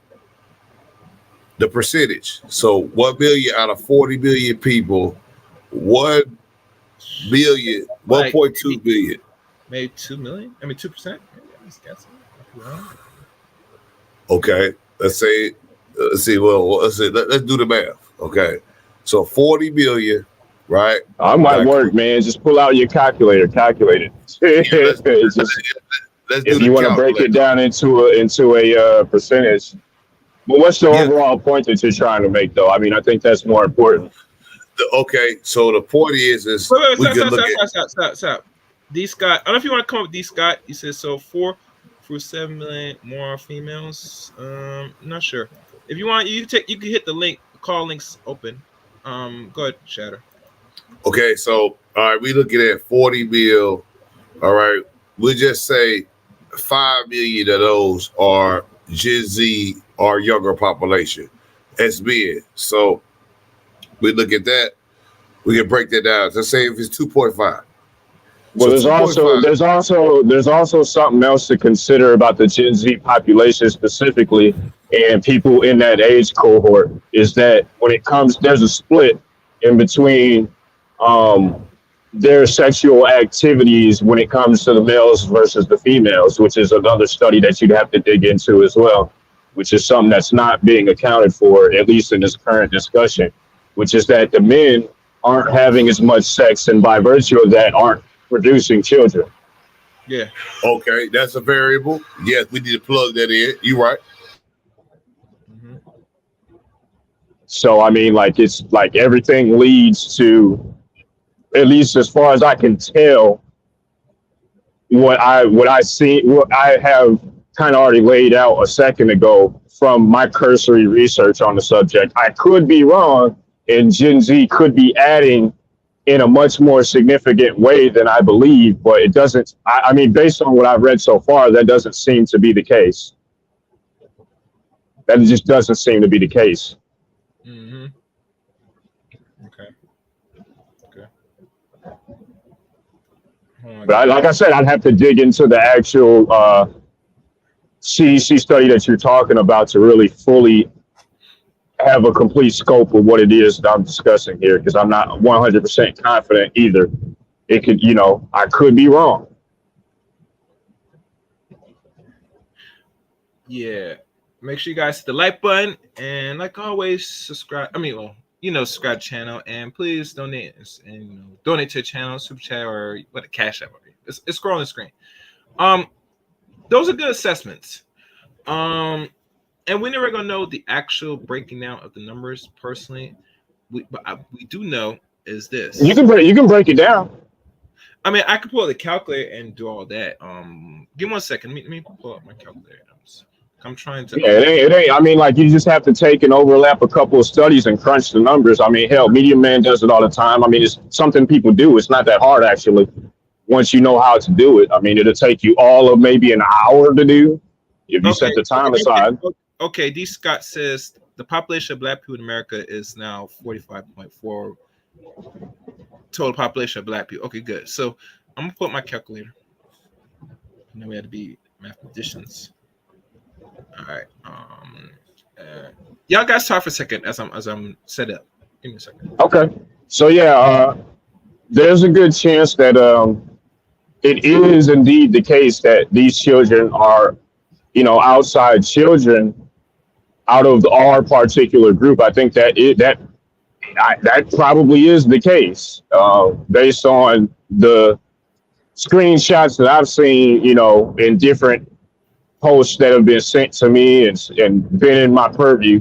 But I haven't done any deep dive on the subject to truly figure out how true or untrue or to what degree. However, I do know there are multiple things to consider when talking about that number, because I think that there are multiple things that, when it comes to the Black community, are actually truly disaggregated in such a way that things are clearly laid out, because there's a lot of money to be made based on the confusion in the general conversation that society has surrounding Black people, whether it comes to racist arguments that's put forward, whether it comes to Black people trying to sow confusion to gain money for profit, for any number of reasons. And so it's actually advantageous for a lot of people to keep things shrouded in mystery and subjectivity. And that's why a lot of times the people that are supposed to be engaged in figuring out the truth of what a lot of these numbers mean aren't actually engaged in that, and why they actually just kind of throw out fully aggregated numbers, expecting the public to be able to disaggregate them and make sense of it, which is, in my opinion, highly irresponsible. Because most people don't even know, especially when it comes to Black people, don't know how to do this sort of work. Mm-hmm. So it's problematic on the whole. But what do you got? Who have movies? Okay. All right. So I'll use this. All right. Let me see. The title's gonna be a little. All right. So let's do this. guys. Let me go back. All right. Let's pull up the calculator. Present. Share. Where is it? Oh no, it's the wrong one. I guess going to help me with the math for this one. It's going to be interesting. All right. As D. Scott says, there's 22 females, 20 males. Okay. And I'm D. Oh, I'm D. Oh, sorry, D. I'm sorry, D. I get confused between you and D. Scott. I get you. Like I said, links in the chat room. All right. So let's see how we're going to do this. If there's like 45 million. 6, 1, 2. I don't know if that's done right. That don't look right. Let me go back. Let me don't put no number here. Let me just put 6. All right, good. Yep, 45 million. Let's say this is the total of black people in America, right? And out of that percentage,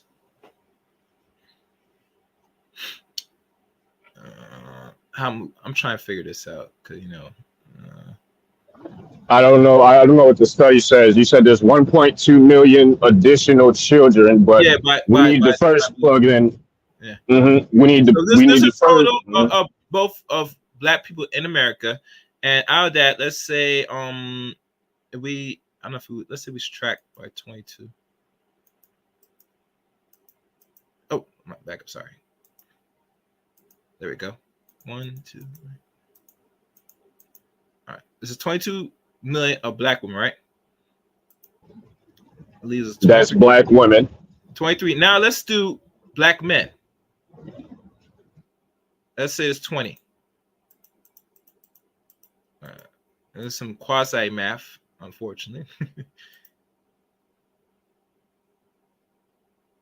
So, and we take another slash that. Let's say there's roughly an additional 2 million out there, right? These are babies, roughly. If that's how the math is supposed to go, roughly. Maybe we could probably assume that this might be what the additional babies, you get me, in population. Now, this could be wrong, guys. So don't be fooled when you see this math. Don't think it is factual, but let's just say I said that there's an additional 1.2 million babies, right? And if there's 23 now women, 20 black men, right? Or was it? Sorry, 22. Was it? Let me check. Make sure. 22 million females and 20 million men, right? Make sure, right? Yeah, it's not gonna be exact. Yeah. So roughly, we could say it right now as present stands. We could say it's not 1.2 million. It could be roughly close to 2 million now babies. And we could say we could say that that's from black men now because black men unfortunately not spreading it like that at all.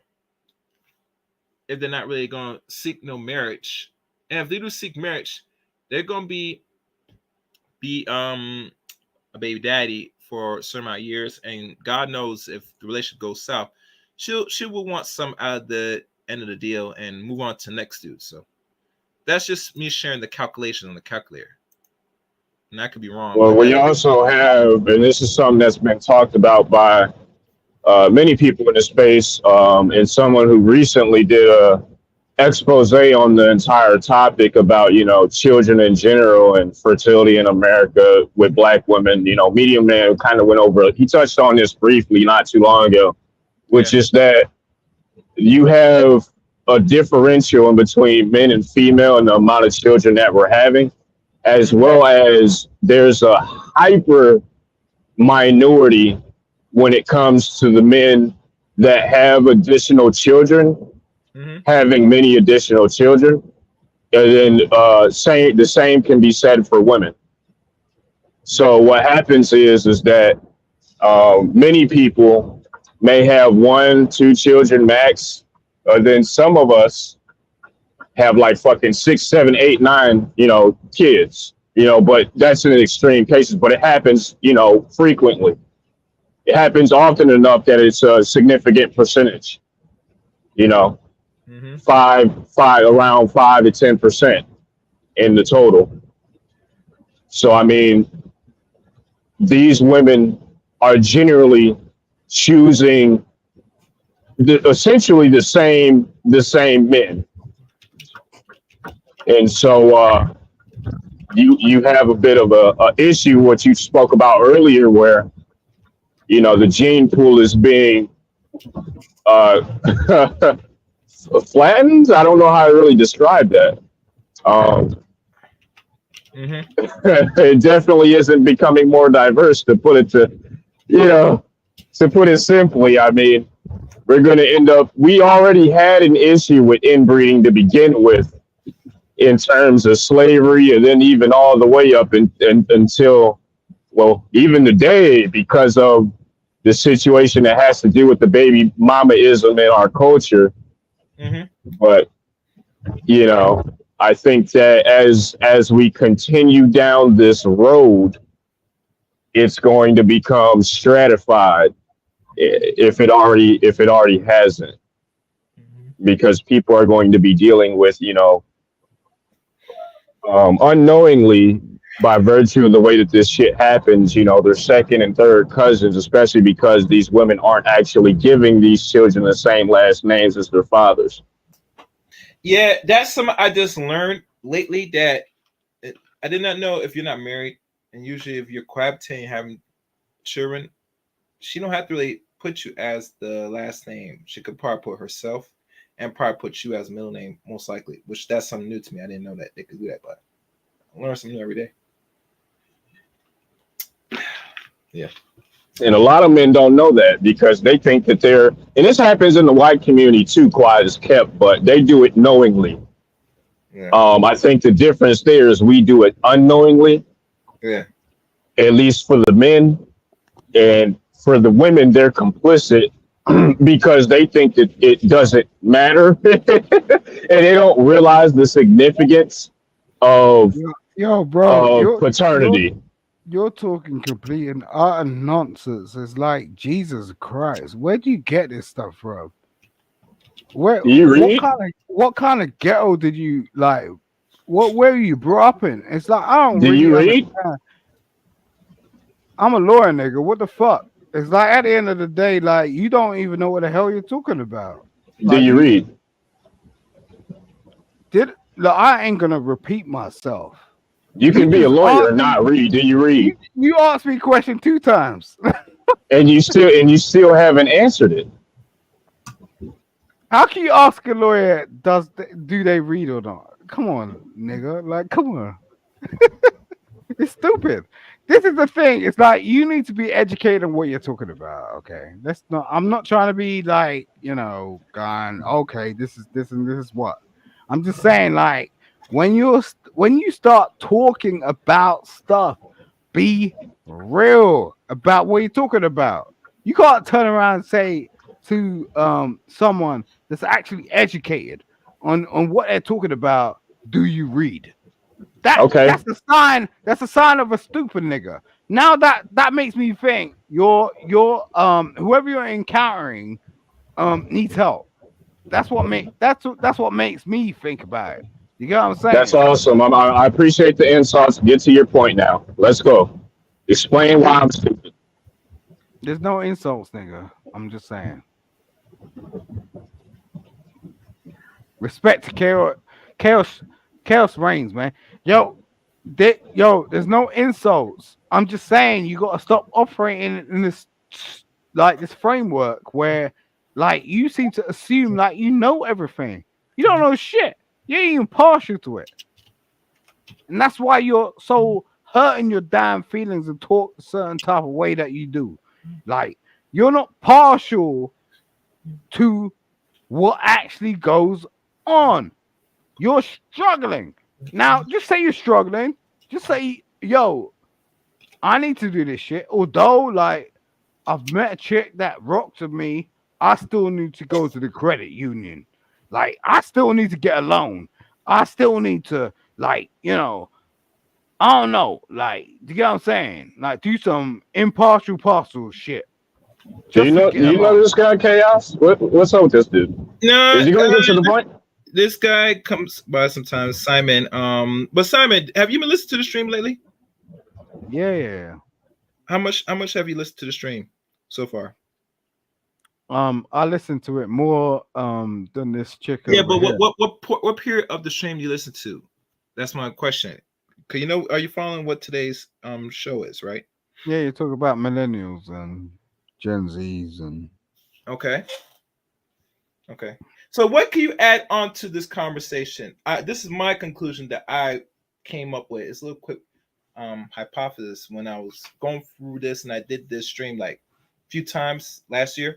And then when I'm looking at even the data now today, and I've done this constantly, that I was thinking, there's a certain generation that if the men, while other groups have more children than the women, besides black men here in America, and it's shown by the numbers that's presented right now. And we find that the ladies here have more children than the men. And now they have more children by the men. They're not having it by the small pool of black men, let's be honest. So they must have outside men, other groups of men, races of men. So what do you want to add on to that? This I'm always saying it's mostly done now from my assessment, my conclusion by millennials and Gen Zs.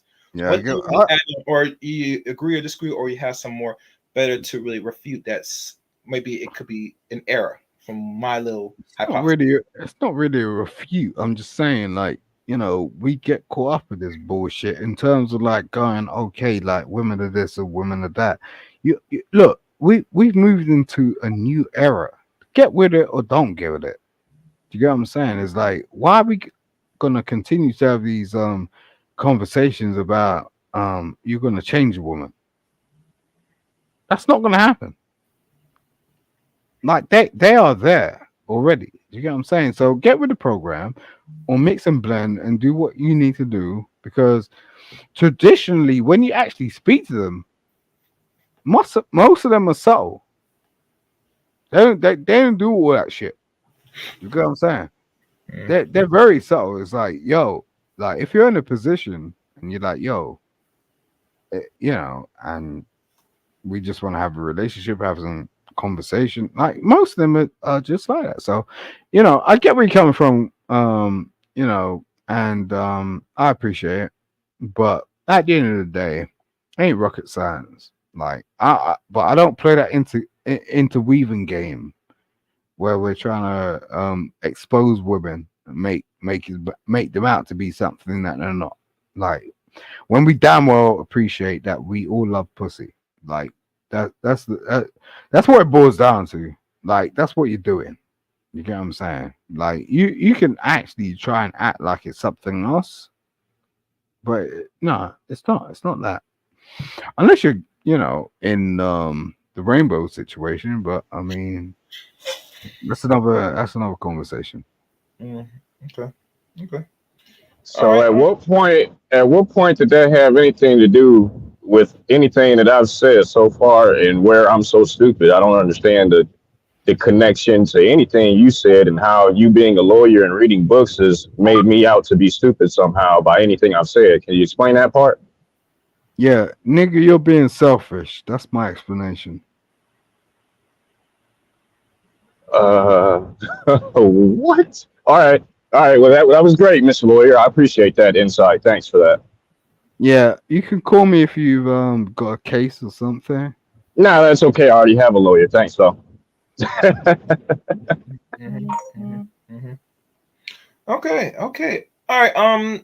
Thank you, Simon. Appreciate your insight. Probably come back again soon. All right, brother. Yeah. All right. Thank you. Appreciate it. All right, Shatter. You still there? You gone? Must be gone. Oh well. All right. Let me think. You know what? Should I even talk about this thing right now? Because I'm think I'm done enough on this particular subject in this part of the show. I think I should really look into the same with the old man. I'm thinking, should I? I don't know. Let me see. Oh, yeah, I might as well express it.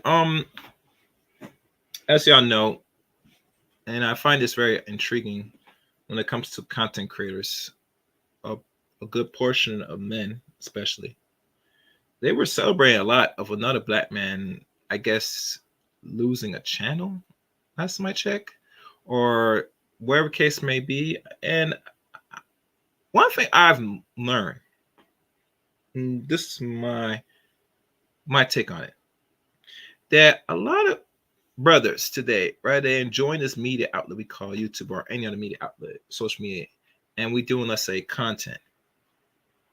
It's very disrespectful for another man to rejoice of another man's content, whether it was good or bad, whatever, and have the audacity be celebrating because it's no longer here. And the reason why he's no longer here because he's not playing rules and he's offending a certain demographic of sex. And I call it bunk because, like anything, this is last time I checked is a free country, and we still have free speech. Last time I checked, there's some rules, but still, it's still considered free speech. I don't see as much energy when the opposite side does their thing, and y'all got some guys fold their hands. I mean, it's gonna come to an end. Do you want your own media outlets or not? And I'm very much convinced enough black men gotta support this. I'm sorry. If you listen to my channel or any other black man content creator, you have to show some support, right? And the cash apps, super chats, it doesn't matter. You have to start supporting whatever content men are doing now. Now, mind you, if you look at the progression of Chaos Ring channel, I one time took the mid-even plane / even scale approach with content, but as time progressed, I changed it up a little bit, and something either works or not. At the end of the day, this is a media outlet and intent outlet for your consumption, whether you like it or not. I don't really dictate or say which media I tell y'all is better or worser, because it's solely determined by you, the consumer. Whatever the old man does is for his best outcomes, and his outcomes is black female fuckery. That's my check, and it really works. And he's getting the results by getting the views, attention, all that stuff. And this is the whole purpose of people using this. You have to hoard all attention at all costs. Last time I checked.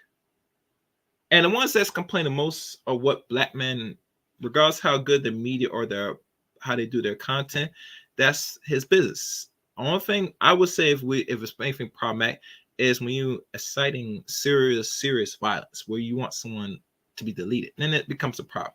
And normally on any outlet you don't control, it doesn't stay long when you ask it for the deletion of certain individuals.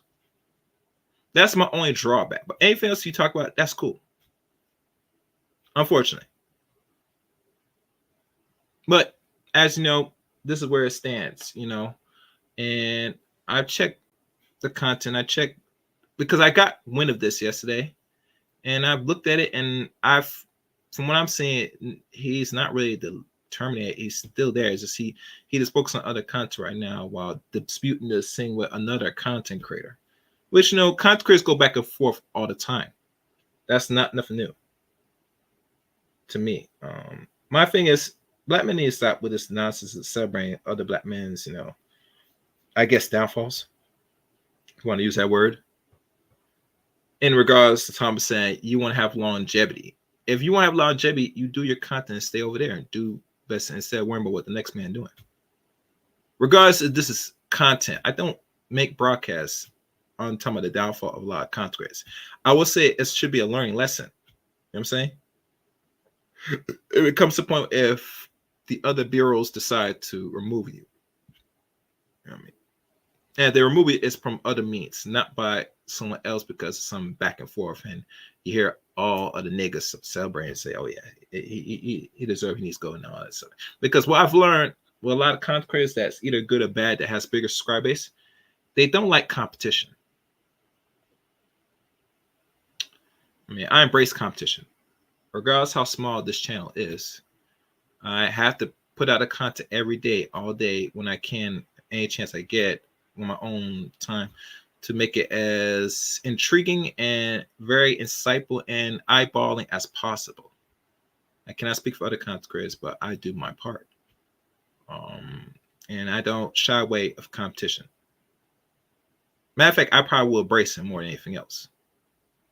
And it lets me know saying that whatever I do, it's not working, and find something that works.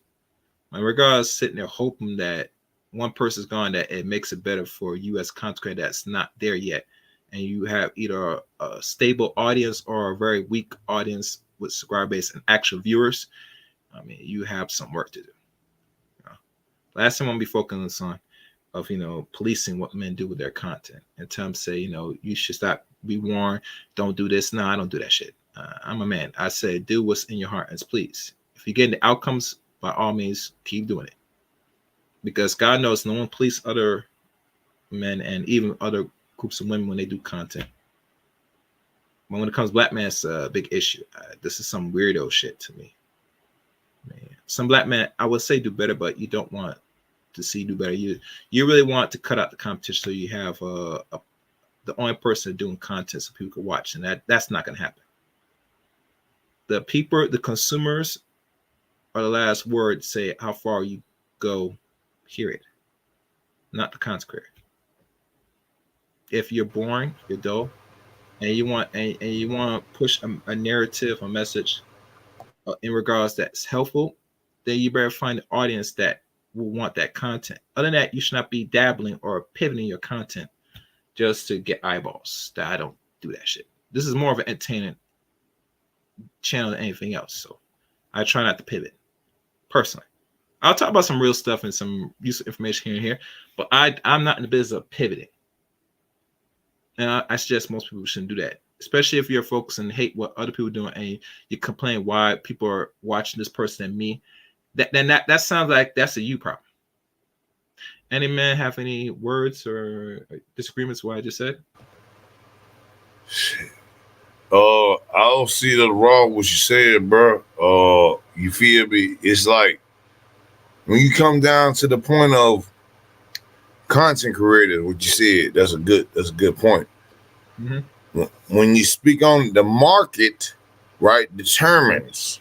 The market determines. So you can say whatever you say, whatever. If the market determines to leave you alone because of what you may have said as a content creator, some creating didn't like, well, you're beholden to your people.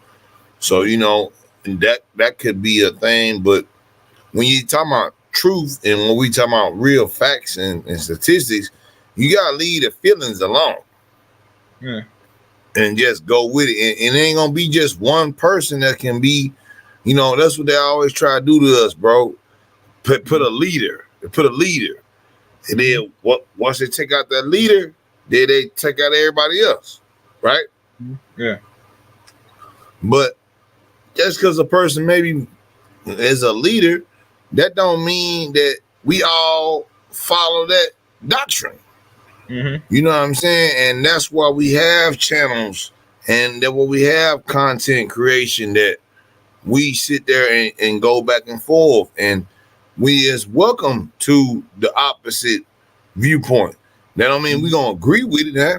But we'll let you up here and now say what you're going to say. Now we're going to chop you down if it's bullshit, but hey, it is what it is.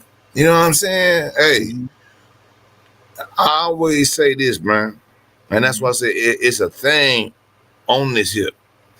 Because I hear women, when we disagree sometimes, now not all the time, but sometimes, what I hear, and not just from the women, man, which is the bad enough, but from some of these simp dudes. And they're all incels. I'm like, hold on. Let me tell me, the men that's messing with black women, the men that's got kids, that's in families with black people, so therefore we know we ain't incels. Everybody I know that you know what I'm saying, fuck with, and damn sure no incels. You feel me? But that's a word. That's how I found out. They co-opted that. That's an attack word. Shame, blame, right? What is it? Shame, blame, and the need to be right. You know what I'm saying? It's facts. It's facts, bro. You know what I'm saying? Because at the end of the day, if the men was all incels, then how could you call them deadbeats at the same time before you even open your mouth? See what I'm saying? It can't be both. It can't be incels and deadbeats. Because You're obviously expecting for these people to make sense with their arguments, and a lot of times when you really listen to them, they don't. They make opposing arguments consistently. Even in the pro-black space, this happens quite often. It's really infuriating because it makes it so that, unfortunately, you don't even necessarily have to have the best argument anymore. It just needs to be the most convincing, which has always to some extent been the case, but never to this degree. You know, you get people who make conflicting arguments talking literally, figuratively out of both sides of their neck, you know, making diametrically opposed arguments, and somehow they come out to be, you know, the smartest man in the room with the best argument. It's insane to me. I just don't get it. But that's the world we live in right now. And it's a problem throughout all of society. It's a consequence of anti-intellectualism that's been pushed so heavily throughout our culture in America, really in the West as a whole, really throughout the world as a whole, but that's a different conversation. no, and that's the thing about it, right? Because you look at who was the dude? What's his name from the old Germans, right? The propaganda minister. I forgot what his name was. It Goebbels? I forgot his name. But Something like that. I don't remember. It's not important. I know what you're saying. I know who he is. I know what you're saying though. yeah. But besides who they was and what their culture was and what they was about, you have to look at the real part of it, right? So the propaganda. If we could dispose this propaganda and get at least like half of this now is being combated by the things that we're doing now. We're speaking on it so people can actually understand. But most of the time, right, it's not. It's not okay. It's not. So you look at, oh yeah, you know, when the man says, hey, some logical point, hey, baby, we should do what we call a mandatory, uh, you know, DNA test for women when they come in there for the man signs the birth certificate. So, you know, it's all men who know they got children, you know, if it's your child, you got to come up there eventually. If you name your child, right, you got to be up there to sign the paper, right or wrong. Right? You have to Depends sign on the the paper. state. It depends on the state. Actually, it's a state by state issue. It isn't consistent. Okay, There's no it's federal state by mandate state. on that. No, there is none. But what I'm saying, as a man, if that's your child, you want to be there, right? You will sign the shit Most because that's definitely. gonna be Yeah. that's your child. That's your legendary. They're gonna be here when you did. And if this is my child, I want to denote my money and all the stuff that I do to this child. What is wrong with making sure the child is mine? Okay, yeah. Oh well, yeah. What we gonna tell you? Well, you think I'm cheating on you, this and that. No, it is for you.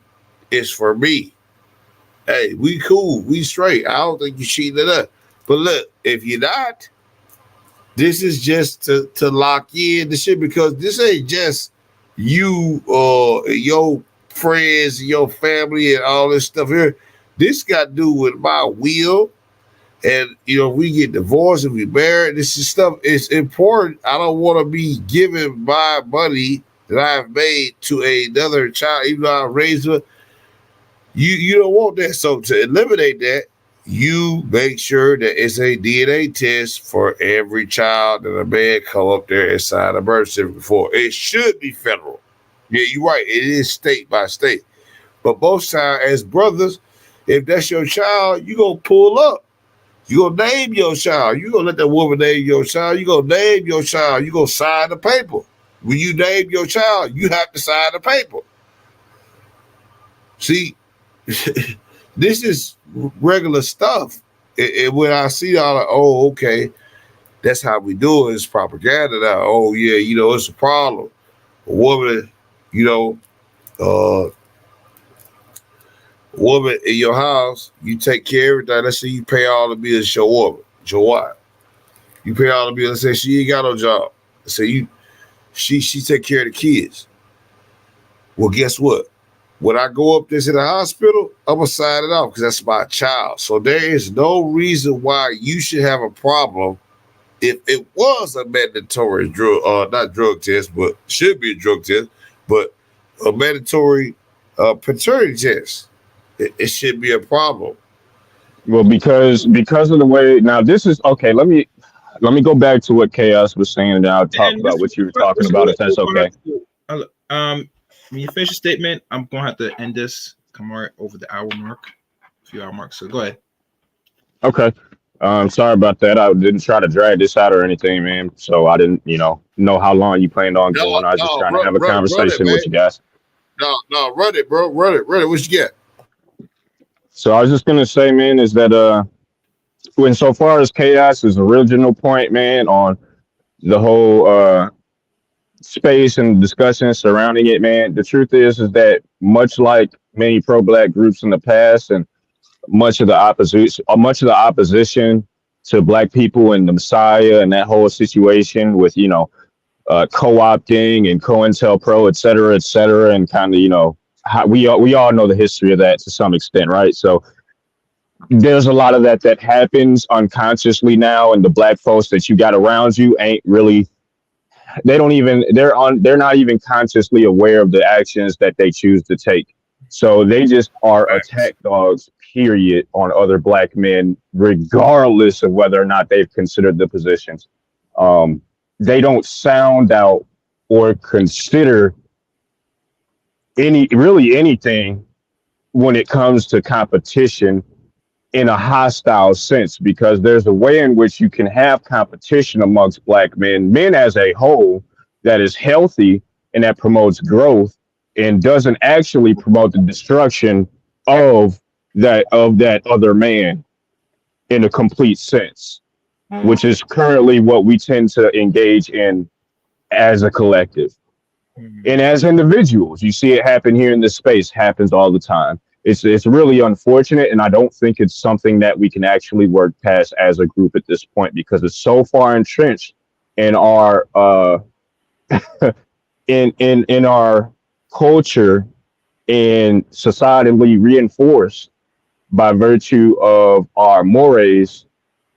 It's not, there's no it's too deeply enculturated at this point Well, and it must entrenched. be honor. It must be honor, and that's what we missing, man. And a lot of people say honor. You hear a lot of people say the word. I'd agree. I'd agree with you. There's no, you don't end up enculturating honor without the supports that hold it up, and many of those supports are linked to family, and we've gotten too far past that point, and we're trying to do society wrong fundamentally, and we don't know how to reconstruct it in such a way while essentially not having a family. Mm, mm. That's what we're engaged in currently, not us in the black manosphere, but the society as a whole. We're trying to enculturate good outcomes and good values from individual peoples and the collective group while having backwards foundations or faulty foundations. It cannot be done. It's an impossible task. All So right. you have to actually create the correct foundation to get it right in the first place. Otherwise, you have to burn the thing down and recreate it. That's the only way. And if you don't burn it down and recreate it, and you work with what you have, the problem will persist. All Yeah, right, guys. the snakes will always come back because you never really cut the grass. You feel what I'm saying? You right, brother, and that's the thing. And that's the thing about what I always say, that when we have the reparations talk, right? I had to understand this. I had to All right, understand this. Shatter. I'm probably gonna end the stream. I'm just going to be honest. I'm gonna end the stream. All right. Come on first. But thank you, PK. Like I said, we'll have general more different conversation to come. Like, so stay tuned. You know, is PK and Shatter. You know, appreciate it. You know, thank you. All right, guys. That's it for today's stream. Oh, what's good, Sir Hell Speak? No doubt, man. Appreciate you. Yeah, yes. I know for sure you watch it in the clouds. Maybe you could do a follow-up on your own podcast, brother. We'll see. All right. But I appreciate you come by and give me a like. All right, guys. I'm gonna lower y'all down. All right. Let's start out. All right, guys. To follow Chaos Rain are the following. You can follow me on Twitter at Chaos Rain 7. You could also add me as a friend on Facebook, Eric Rain on Facebook. You could and follow me on Rumble, CRain23 on Rumble. And what else? I'm trying to remember some other social media. Oh, join the Discord service of the Chaos Rain Show as well. Yes, very important. And become a member of the Chaos Rain Show as well. I will surely, hopefully, and liking, for y'all guys to become a member. It is sure helpful. Oh, if you're still here, Sir Hell Speak, you get the call link as I wrap up the show. If you have time to, chat up with you. I mean, it's optional, but I will sure like talk to you briefly. Let me put it here. All right. And that's pretty much it. Please, guys, leave a comment on your way in or on your way out of the live stream. And give this video a like. It will go well if you hit the like button. If you come across the video, give this video maybe 20 or 30 minutes of your time at best. And depending on how many likes I get on this, I might shortly do maybe a timestamp to when I start. But we'll see, depending on the outcome of this video. But that's pretty much it. Thank y'all for listening to today's stream. Until next time, thank you.